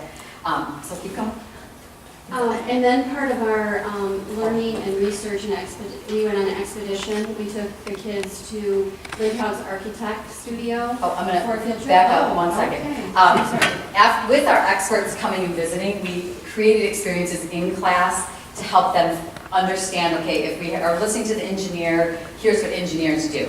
They build and meet different challenges with cubes and cups, or as artists, we create with different types of materials. So they had each day, they build. Scientists have different tools that they use and explore with. And we also did reading about these topics. We made lists of what the kids might want, what would be needed in the STEAM Center. So that's how we were integrating the literacy in the work that we were doing. Joe, you talking about Lindhouse? Yep, here we are. Okay. So because it's a real-life STEAM center, we reached out to Pete Lindhout and his staff and his team, created an amazing experience for our kids. They were a little worried, bringing 60 kids between 6 and 8 years old, but it was amazing. This is one of the, so they had the kids do 3 activities. One of them was the color room, where the kids learned about finishes, where you want to think about if you're designing something, what kind of flooring you might want, what kind of walls, what color do you want to use, how high do you want the ceiling. And then another activity they did where they were looking at blueprints, and they labeled real-life blueprints that were on the wall, and then they created floor plans of their house at home, or their home. And, the other thing that they did was they worked in small groups on computers, and they were given the challenge with an architect helping them to redesign the imagination station. So they were showing them, and then they printed out So they brought home a printout of what their group decided for Imagination Station. They brought home their floor plans, yeah. And I guess that's it. Yeah. And then after our research, we came back and we started to make some plans And that field trip really, because at first, the kids, even this came up in the parent survey at the end. They're like, well, my son kind of felt like this was fake and didn't really understand what what's going to happen. They're just learning about these things and they weren't sure it was real. Dr. Suri came back and reassured our explorers that, in fact, yes, I still need your help. We need your input. And going on that field trip to Lindau Architects really opened their minds and eyes to what the possibilities of STEAM really was. Because at first they're like, okay, we'll use this, we'll do that. But that was like, oh, now the motors were running, they were ready to go, right? So part of the big design of this project is actually engaging in something called design thinking. And it's actually real world project, again, real need. And the idea that you explore an idea, you get to experiment with it, and then you engage in it, and then you get some feedback, and then you go again. This is a real world stuff that engineers are using, industrial engineers, all kinds of scientists and creatives. So the idea that the people at Lindau Architects were so respectful and engaged in what the children's questions were, they had really great questions for these guys. And so what we're actually designing for here is engagement. We've got some subtle goals for increased literacy, but we don't want passive children coming to the table. We want active thinkers telling us what they need. And so we are designing for engagement. And so this design work, they were able to say, okay, let's clear the STEAM Center, let's get a clean palette, let's understand the needs of the users. Oh, actually, we're the users. What do we need as scientists, technologists, engineers, artists, and mathematicians? And guess what? They had some really great needs. And so they went to work. So the engagement at that point, when they realized they were designing for themselves, went through the roof. Because then they walked into, this is the Hawkins, not a media center, as we call it. We cleared everything out that could be moved out to give the children like a blank slate. So they weren't walking into something they know is the media center, and there are certain behaviors associated with being in the media center and certain ways of what you do when you're there. They're just used to the mindset of what they do when they go there. So having it cleared out, a cleared space, basically a blank palette, it allowed their visions from our field trip to really take root in a real place that they go to often. So then they really began their thinking work and prototyping. They began designing for spaces and actually creating them. So part of what they wanted to do as artists is they wanted to be brave. And so actually for these youngest people coming out of kindergarten meant, oh, we want to put on a play. That's how we're going to learn how to be brave. Literacy-based, lots of opportunities there. But their objective was to be brave. So they built a stage, they're putting on the play of Mrs. Wishy-Washy, they're creating costumes, they're putting together scripts, putting together parts, and reading the story.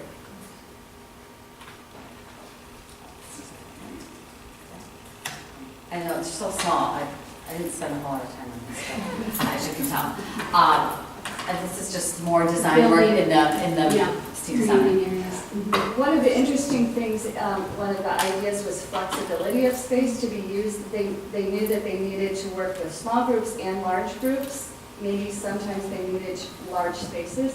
So we had rollable tables and chairs in the teachers' learning lab. So we rolled them down. We took the kids. Well, right. And we took out the big stationary furniture, which was not flexible, and asked Mrs. Keeler if maybe we could keep that really cool, flexible furniture for the children to use, and she said yes. And so that big idea of flexibility and mobility was one of their big ideas.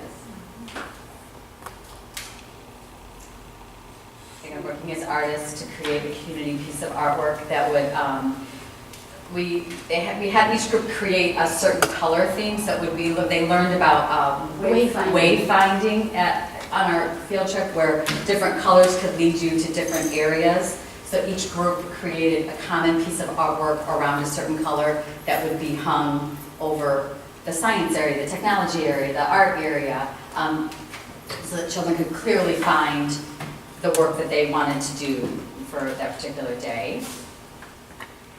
And then it was time to share our creation, our prototype with our community, our real stakeholders who will be the ones making the change. Because we need people that are in charge of that, hearing from the people who will be using it and actually using their vision and their ideas to come to fruition. And it'll be awesome when they go back to their schools and see, hey, that was my idea, and I see when I'm at Hilton, it's working, they did it, and my blueprint is out. The older children worked on creating a blueprint of the STEAM Center, what tools they would like to be there, what they would like to do in that space.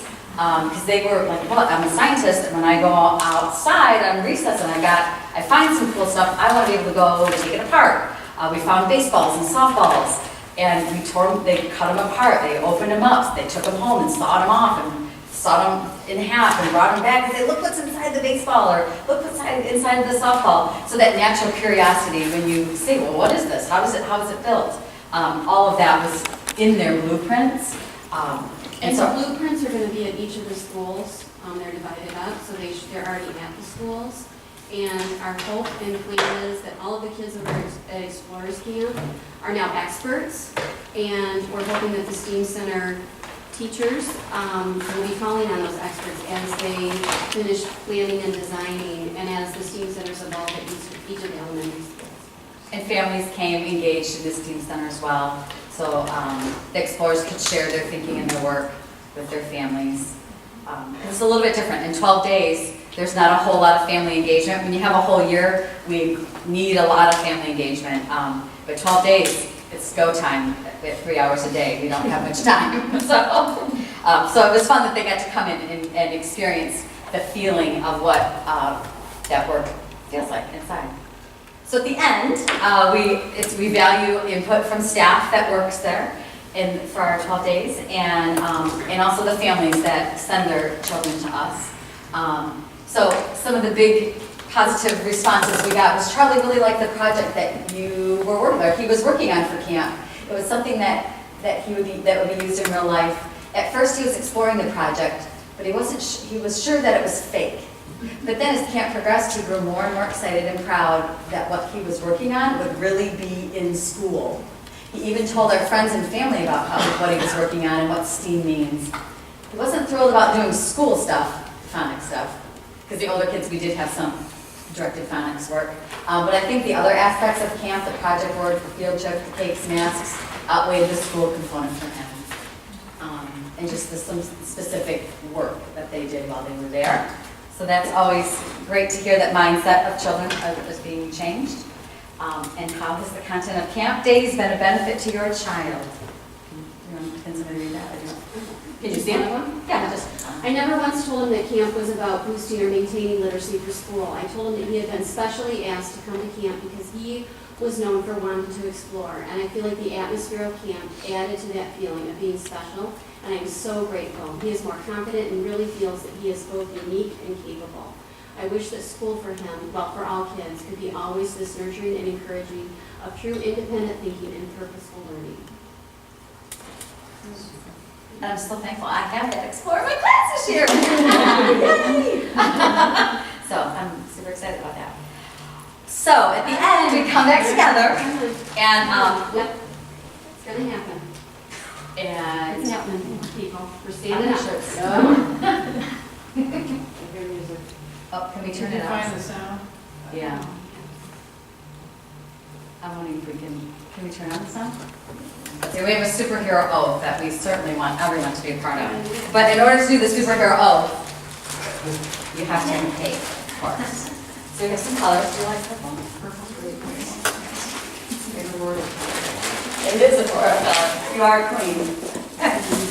So everyone gets a cake to remind them of the importance of engaged learning and thinking. Thank you very much. And the power everybody has. found them on the computer, right? Yeah.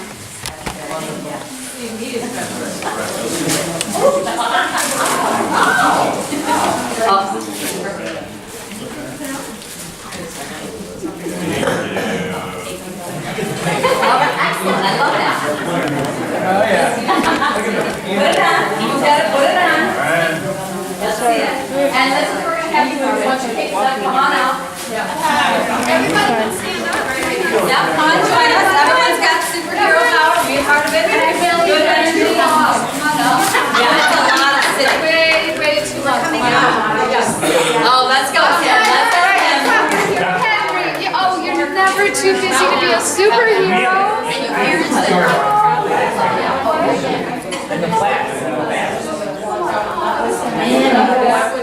Twice in one time. No picture. Sure.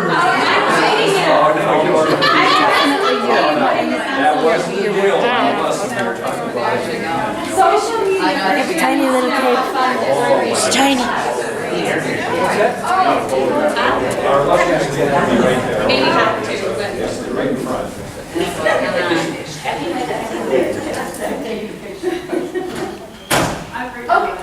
Before we get started, let's scoop up some bus drivers. Call, Chris, you call. So this is a call and response, so you're gonna really listen, and then you're really gonna bring it. Not just a little bit, but you're gonna maybe get out of your comfort zones a little bit, push yourself. We ask kids every single day to do things they're not comfortable with, and so we're gonna ask that of you today as well. You guys too. Yeah. Everybody. So, You ready? Let me know, take it away.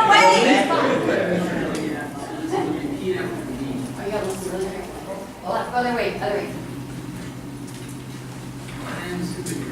I am a superhero. A light in the darkness.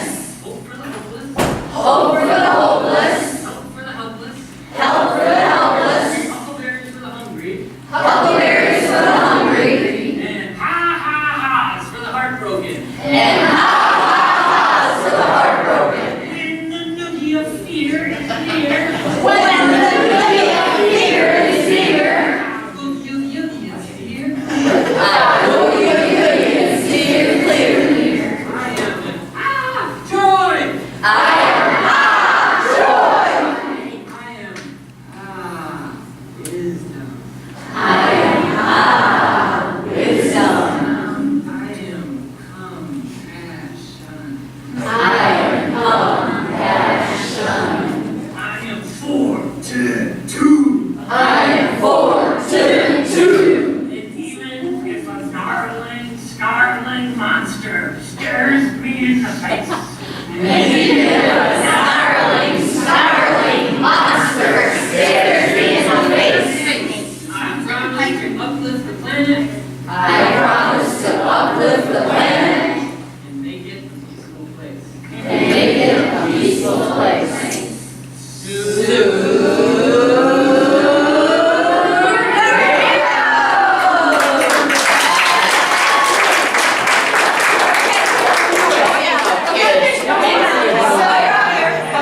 Strike your superpower Into your superhero. like something that gives you strength and confidence. There you go. You got. Oh, they're feeling it. We gotta get in. We gotta get in closer. We gotta squeeze it in tight, people. Oh, we gotta get you in here. Bill, can you move closer to Alicia? There we go. All right. Oh, there we go. One. Oh, DJ, you're not in. Tiny cake. There we go. There we go. 1, 2, 3. Got it. Thank you.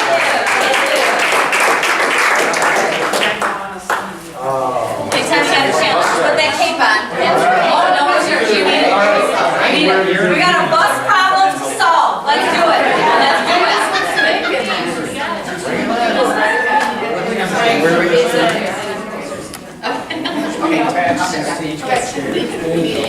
Can I say a few words while you're wrapping up? Yes. And I don't know if you know this or not, but we have gathered, with Chris's help, Peg Brodlow has gathered up all the students' names and who their teachers will be for this year. We're going to send each teacher an email to just share the experience so that teacher knows. Because you have to think about it, this is the bottom 25-30% of kids, and they've already learned that school's not for them. But this summer, they learned a different lesson. I've never seen anything quite like the transformation. I couldn't find one child at the end of that who wasn't articulate, proud of their work, telling their storyboard, their ideas, and it was just amazing. You would have thought they were all high achievers, which they were. So it's amazing. So thank you for your enthusiasm. It's infectious, of course. And I don't know, Dr. Cheska, you had to be thinking about the bus situation, like what could our students do with a problem, a real world problem like that, right? Yeah, I mean, applying to real world problems. I mean, so the goal, just watching you work is amazing. First off, to start out with that. But I mean, you know, we, educators in the school district, we're charged with teaching math and science and reading and writing and the topics. But probably the more important goal is to make sure that all of our students are hungry for more knowledge. And that's what this camp does, is it makes them hungry to apply knowledge to real world problems.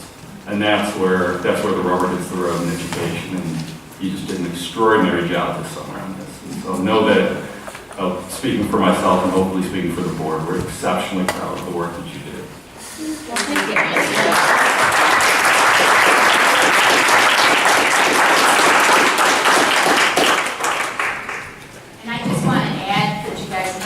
By the library STEAM centers once we get them up and running. Absolutely. The kids had great ideas. Tracy and I walked around that whole presentation going, oh, there it is. So stop by and see it. Great job, thank you. All right, thanks. Hope you got a beer before.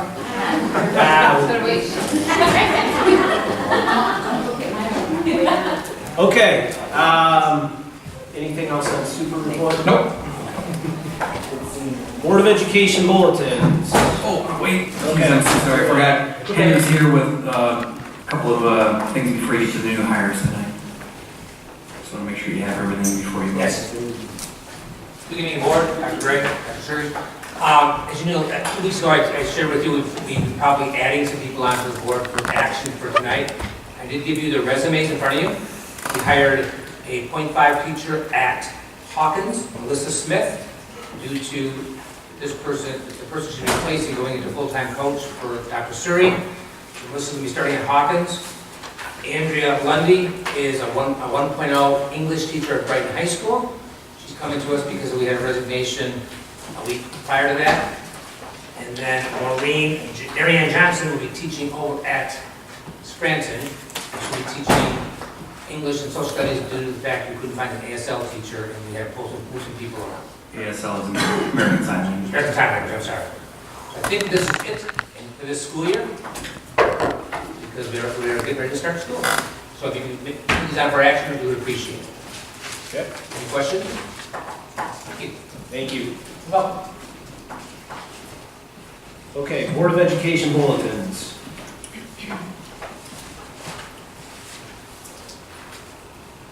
Comment. It's been brought to my attention through a source that I didn't want to say who it was, but we have some issues last year, the year before, that were potentially copying textbooks in grade school. We're copying material from copyrighted text. And I think the board should be aware of that. And budgetary-wise, we're discussing if they want to do certain things with tonight shortly, where we may be not adequately addressing the situation. And that, Do you mean copying a lesson or copying an entire book? I'm saying copying text material in a repetitive fashion would maybe consider a copyright issue. Meaning we wouldn't have enough textbooks, but we're copying material in the textbook. And you have the specific occurrences of that? Third, fourth grade, last 3 to 4 years.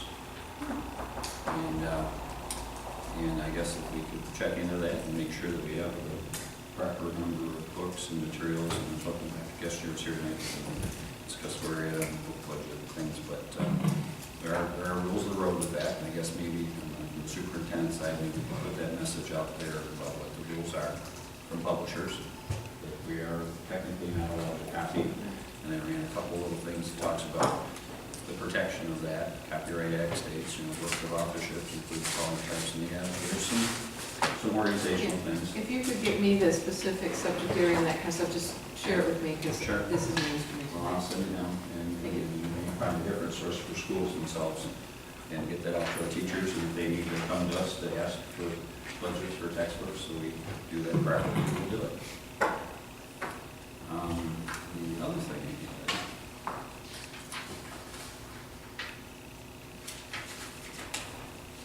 I assume Dr. Gesser will be at the next meeting? Should be. Okay, so I'm going to leave some of it until she's back. I did have a question about Dr. Gesser. Was she on the negotiation team for our new contract? Yes. Okay, what capacity? She's the finance director of the district. So that's a normal process to have her involved in that? Yes. So every contract we've done, she's been there? Yes.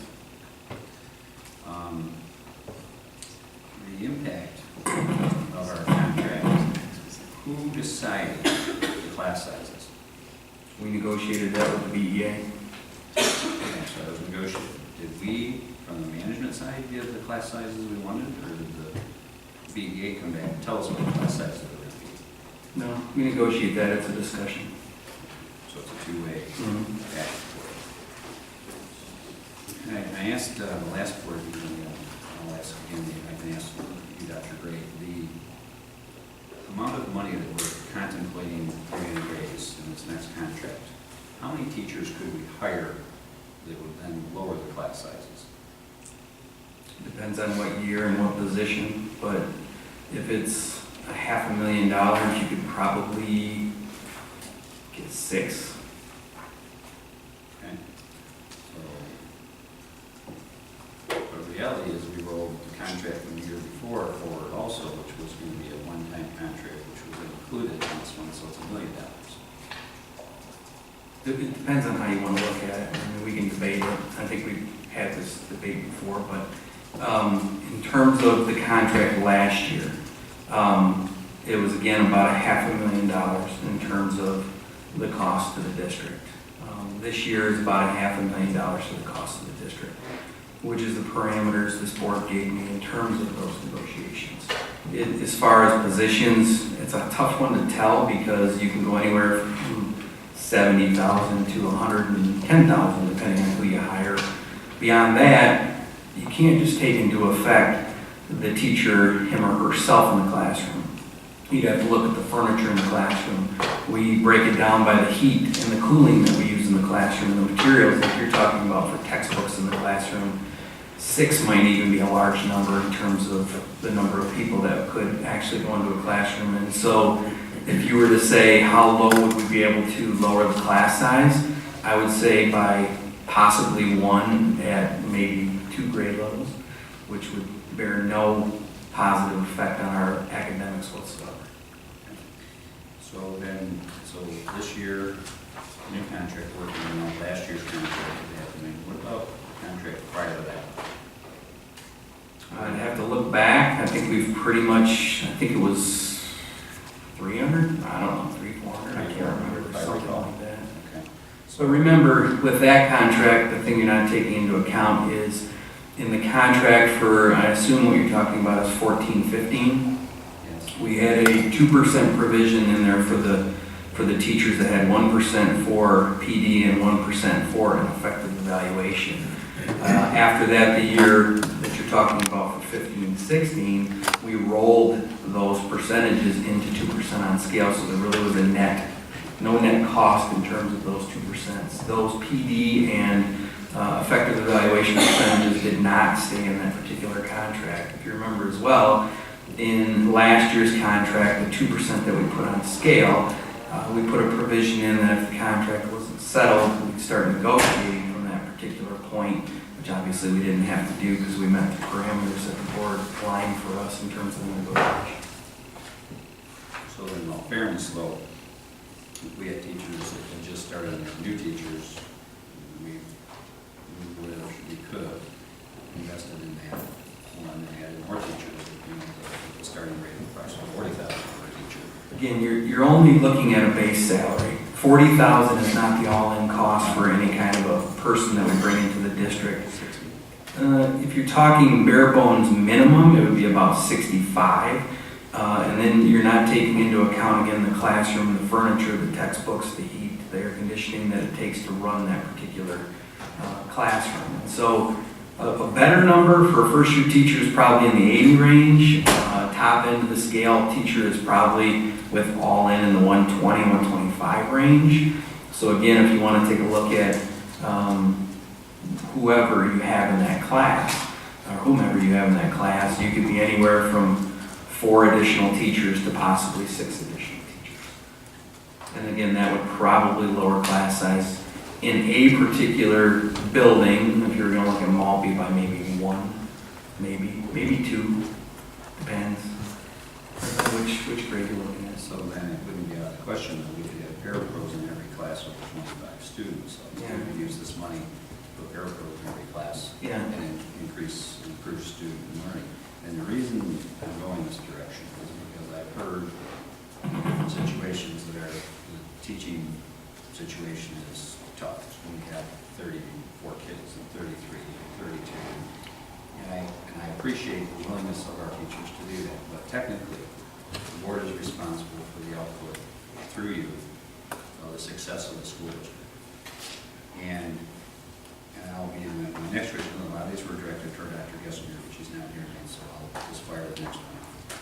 So the community recently passed a multi-million-dollar long-term. It specifically helped Brighton area schools be able to about $1.8 million per year, a little less than that maybe. But so over 10 years, it'll be $18 million. So my question for Dr. Gessinger, which is now redirected to you, specifically, since we received that money, $1.8 million, how did that money go to our students with special needs? Specifically, what programs were made? Specifically, what improvements to each classroom? Specifically, how did we spend the taxpayers' money when this community voted for special needs children?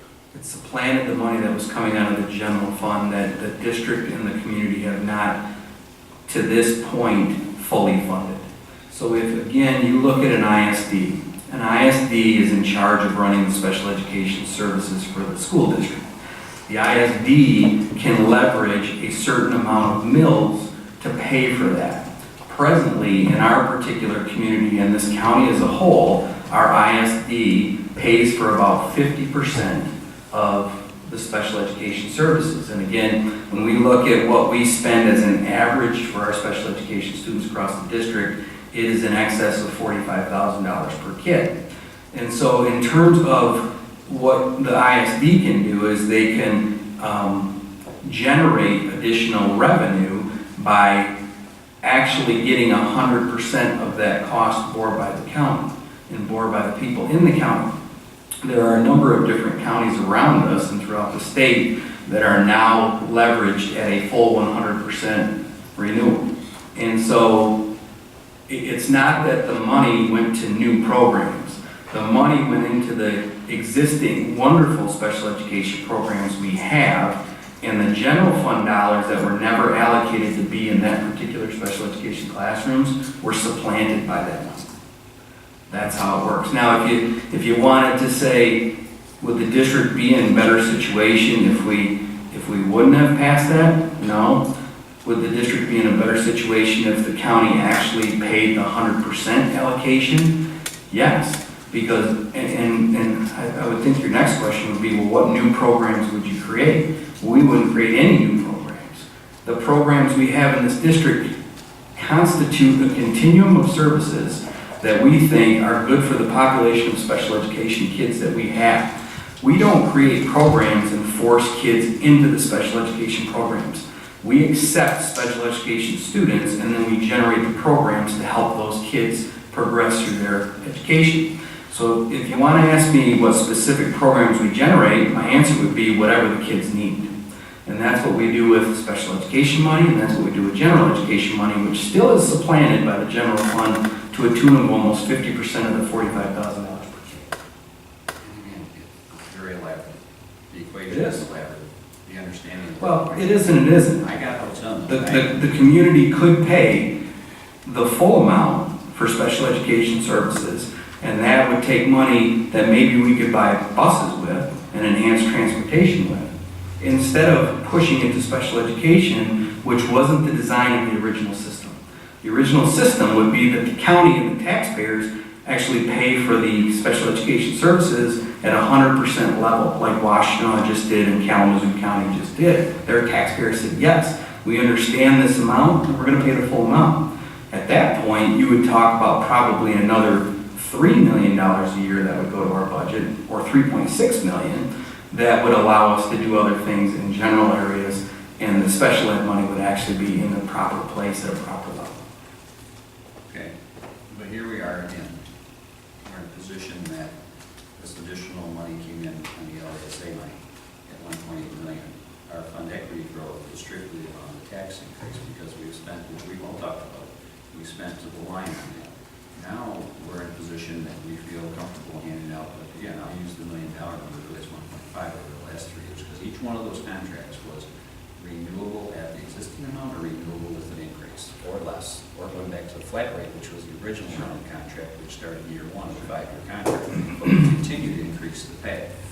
So that was what's been arranged and what's been agreed on. And as you know, I've agreed to those contracts in the past. I agreed to the last one for ESPA as well. And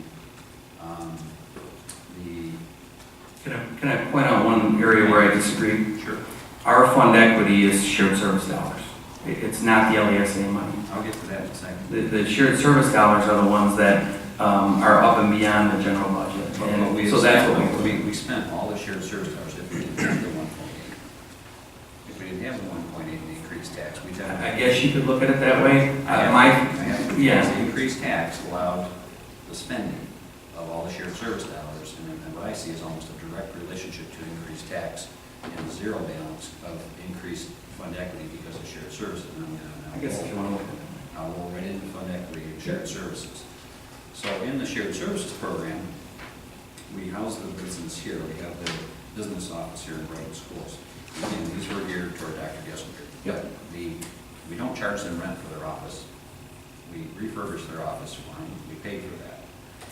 They charge us, what I understand, $800,000, 7% of the total. Correct. So what's 7% of 13 million?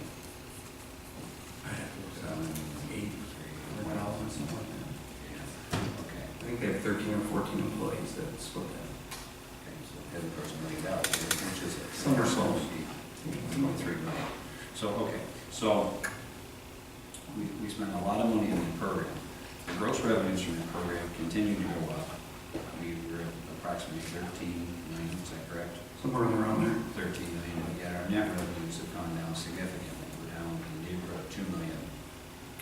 It went down 3 years ago when the state changed the calculation. Okay. That's why it changed. So if the state used to allow us to count FTEs at a 0.99 or a 0.85 or something like that, and they cap the amount, the same kid is worth less.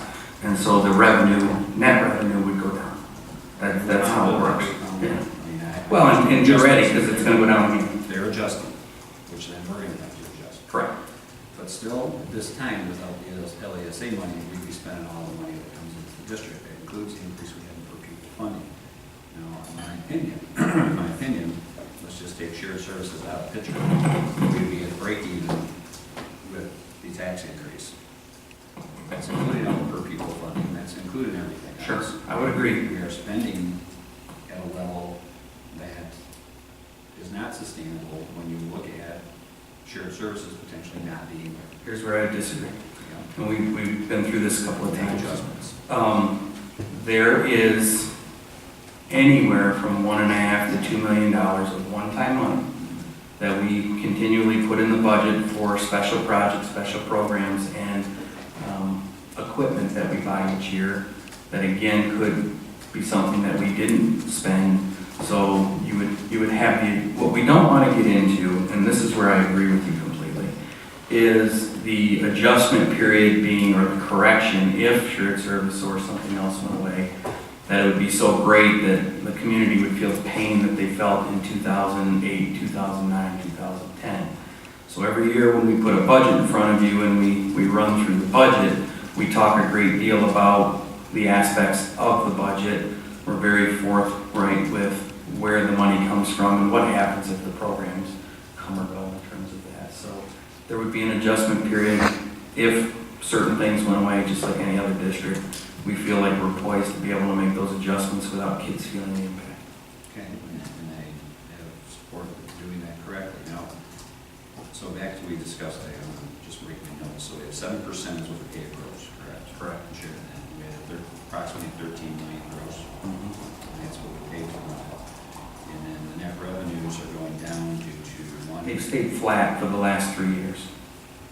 Flat or down, but they went from $10 million gross for 11 to 13, 9, 10, 11, 12, 13, and kept going up. And the actual net revenue stayed the same, or less. So Remember, the cost of those employees don't stay stagnant as well. we had more people. And more people, you know, eventually too, even shared service teachers are going to get an increase, or they're going to get a portion of their insurance paid for. So what you're comparing is a profit margin in the first year of this program, when we had 85 FTEs in one particular program that we offered very little pay and no benefits to fast forward 8 years down the road to a highly competitive market now for shared services. The secret of the shared service game is out of the bag. And so everybody's involved now. So the ability to generate that margin, it would be the same if you were the only car dealership. You could charge a higher margin. Now if there's 100 car dealerships, obviously the competition drives down that profit margin.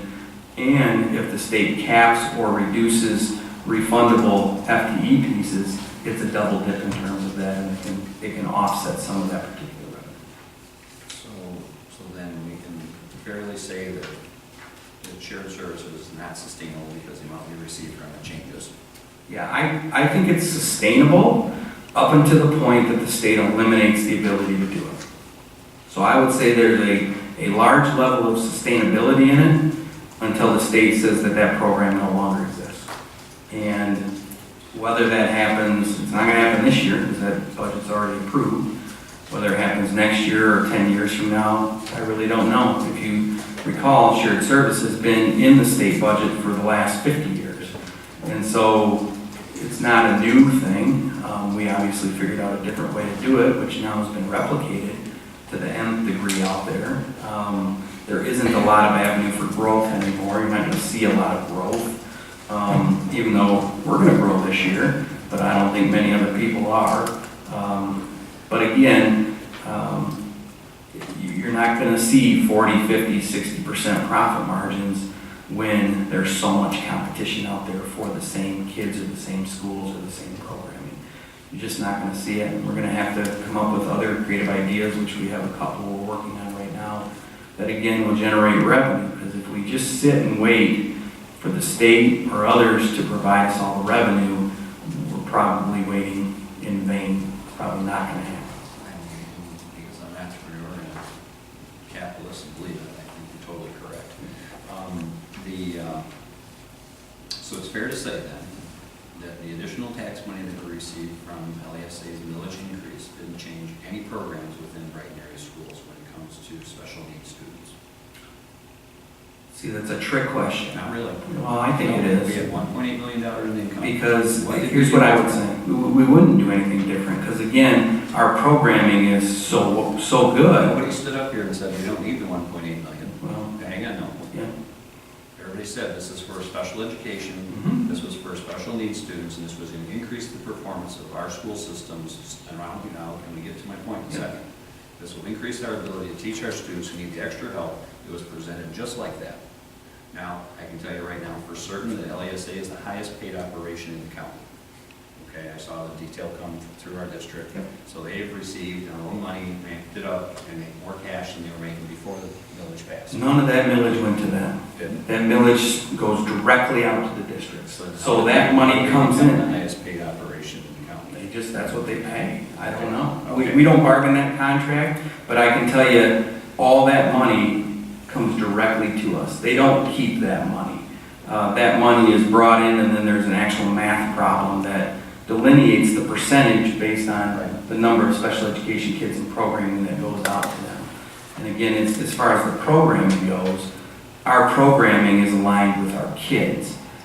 We would create a new program if we had a new section of kids that needed a particular type of programming, and we wouldn't ask anybody to come in and change it or save us on it. So that's the only part where I'm disagreeing with you in terms of that, is that money, and I never proposed it as it was going to create new programming, not once. What I proposed was it was going to supplant and continue the programming that we possibly But had. as it was advertised, I'm going to say, it was a special education village. It is, and that's exactly what it is.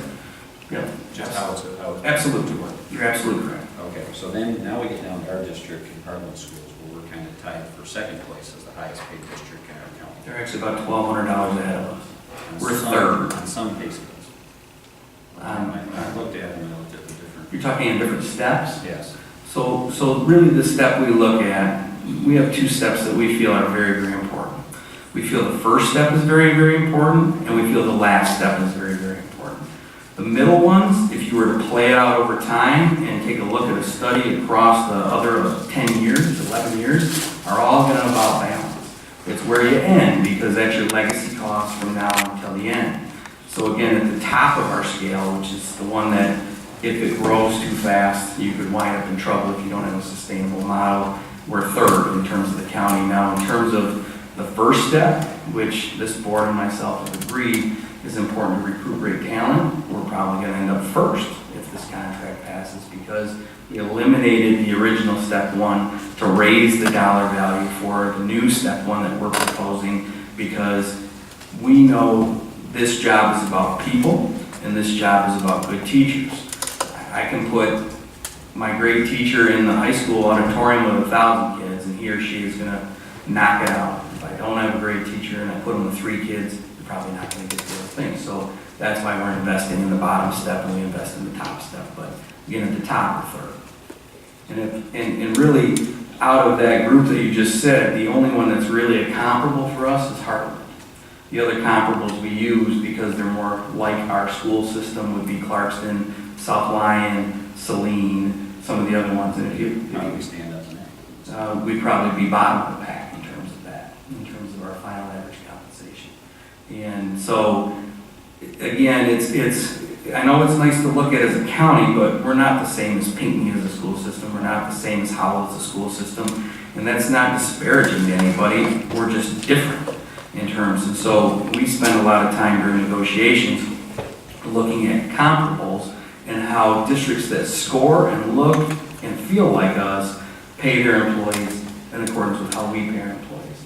And if you were to look at that, we'd probably be in the bottom third in terms of that.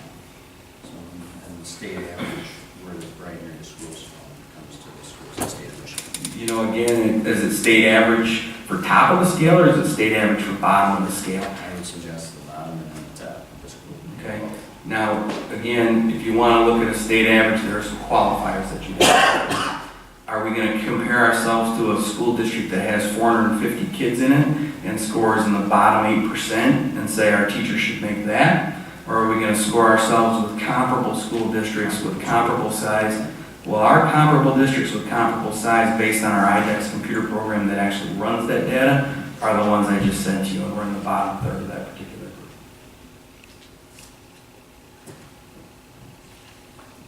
But again, if you look at an average, we look more at our district average.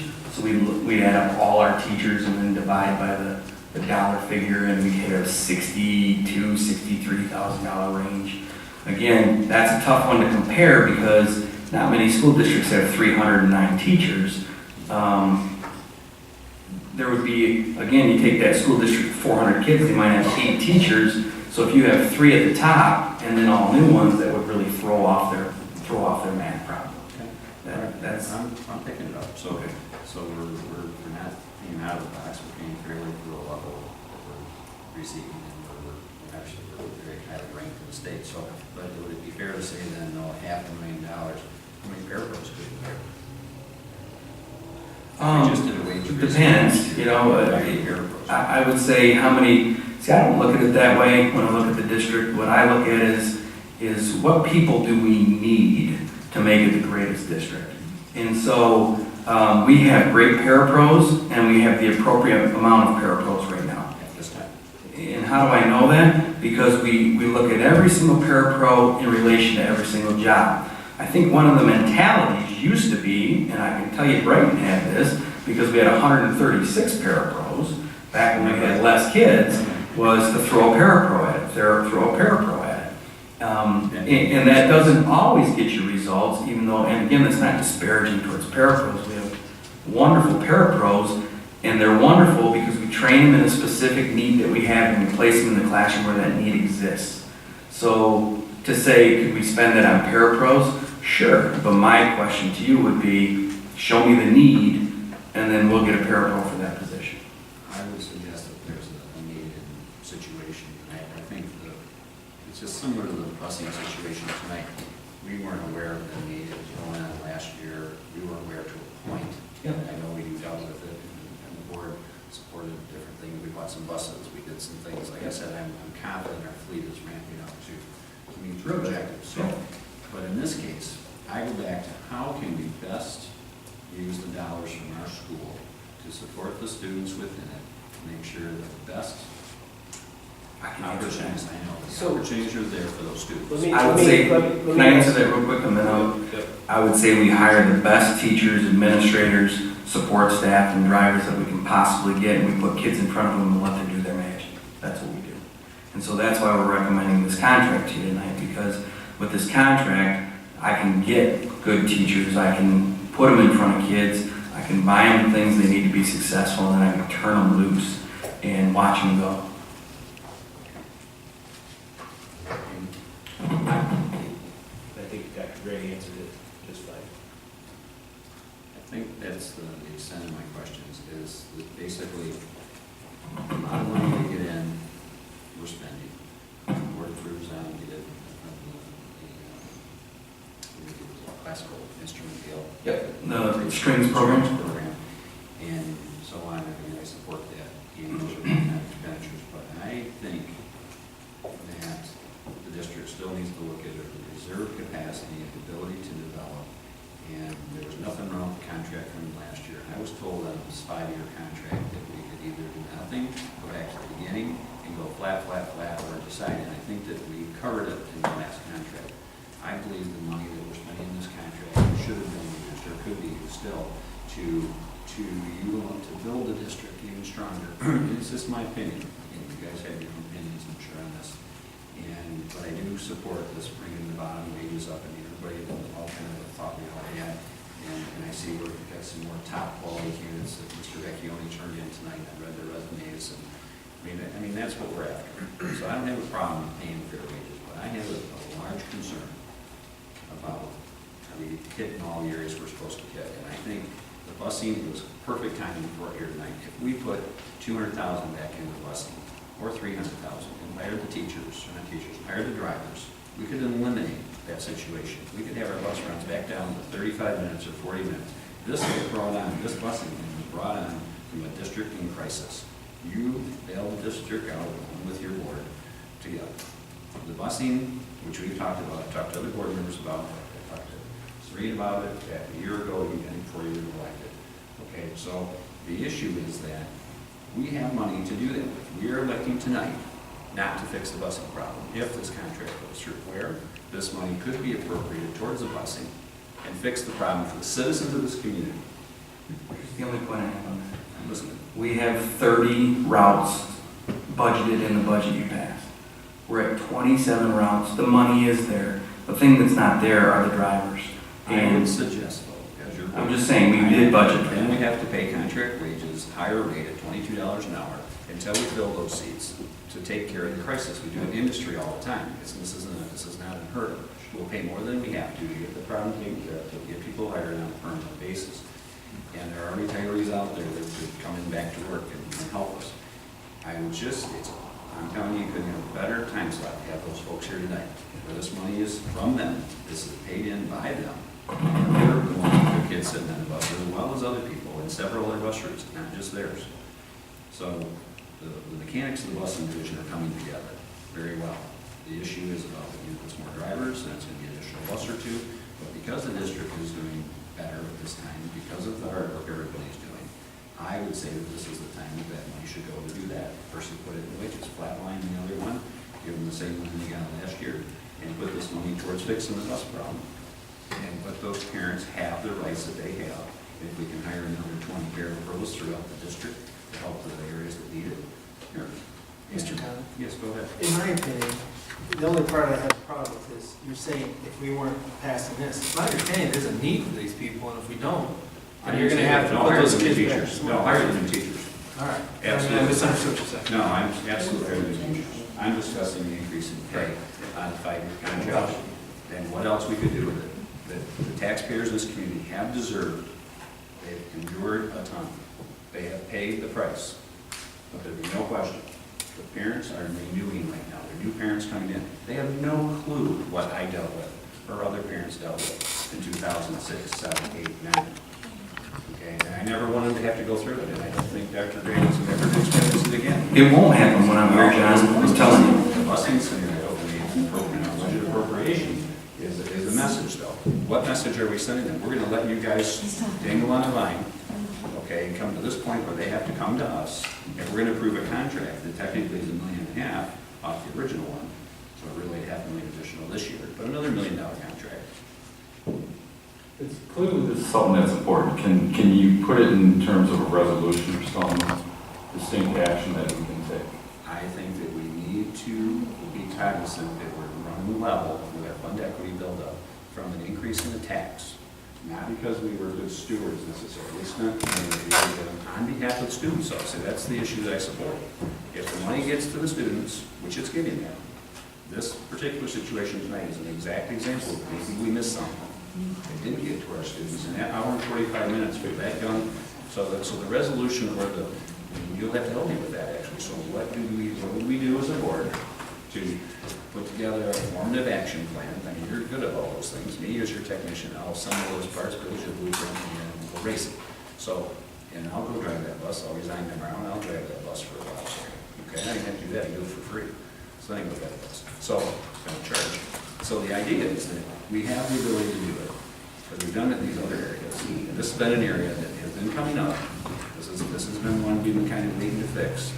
Statewide crisis. Yeah, it is. And it's also been one in Brighton schools, though, that we've had it, we didn't have it, it's better than we had it before, but it still needs, as we can hear from parents, these young people are being affected by it. And by us doing this contract tonight, we're taking money out of our wallet that could have been done with it. We still have money in the wallet to fix it, but I am just looking at how you spend money.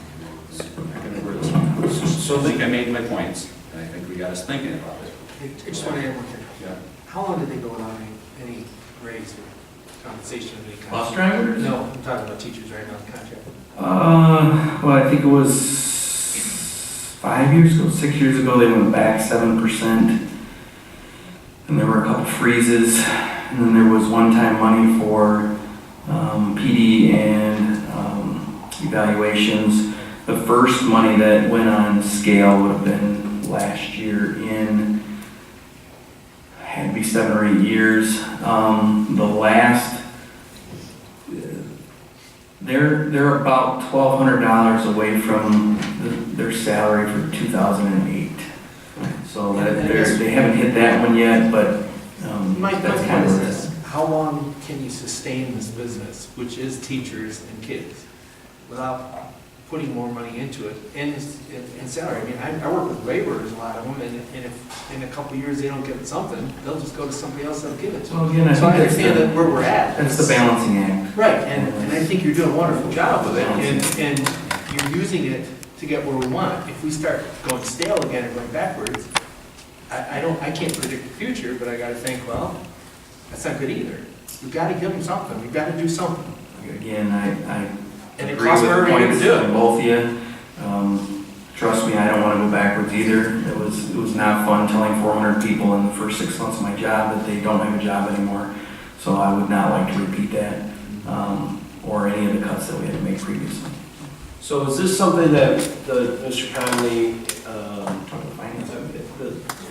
the topics you're bringing up tonight, is it something that, it seems like this is space where the finance committee can continue to converse in this space, and I'm good with that, and I think that I got to point out, and again, Kim Stolz, I support that, but at the same time, there's not an infinite amount of dollars in public education, and I would also challenge you, is in the last 2 years or 4 years, how many teachers left Brighton for raise? 0.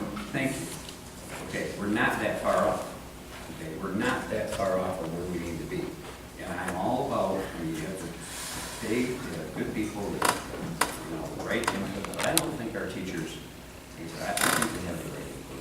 And I'm confident, I'm saying that in a gross number of how we impact our students the most. And I believe that we can help our teachers by making the right decisions. Let's just say we get their kids to there on time, rested, ready for class.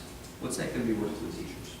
What is that going to be worth to them? Okay, they're ready to go, ready to learn, versus an hour and a half on a bus and not quite sure where they're at. Yeah, Mr. Conley, I think your point, I don't want to mix apples and oranges It's here not. either, in the sense that. But it's a direct relationship, though, that this board is responsible to look at. And when you approve the contracts or disapprove contracts, remember, someone gave up something to get that accomplished.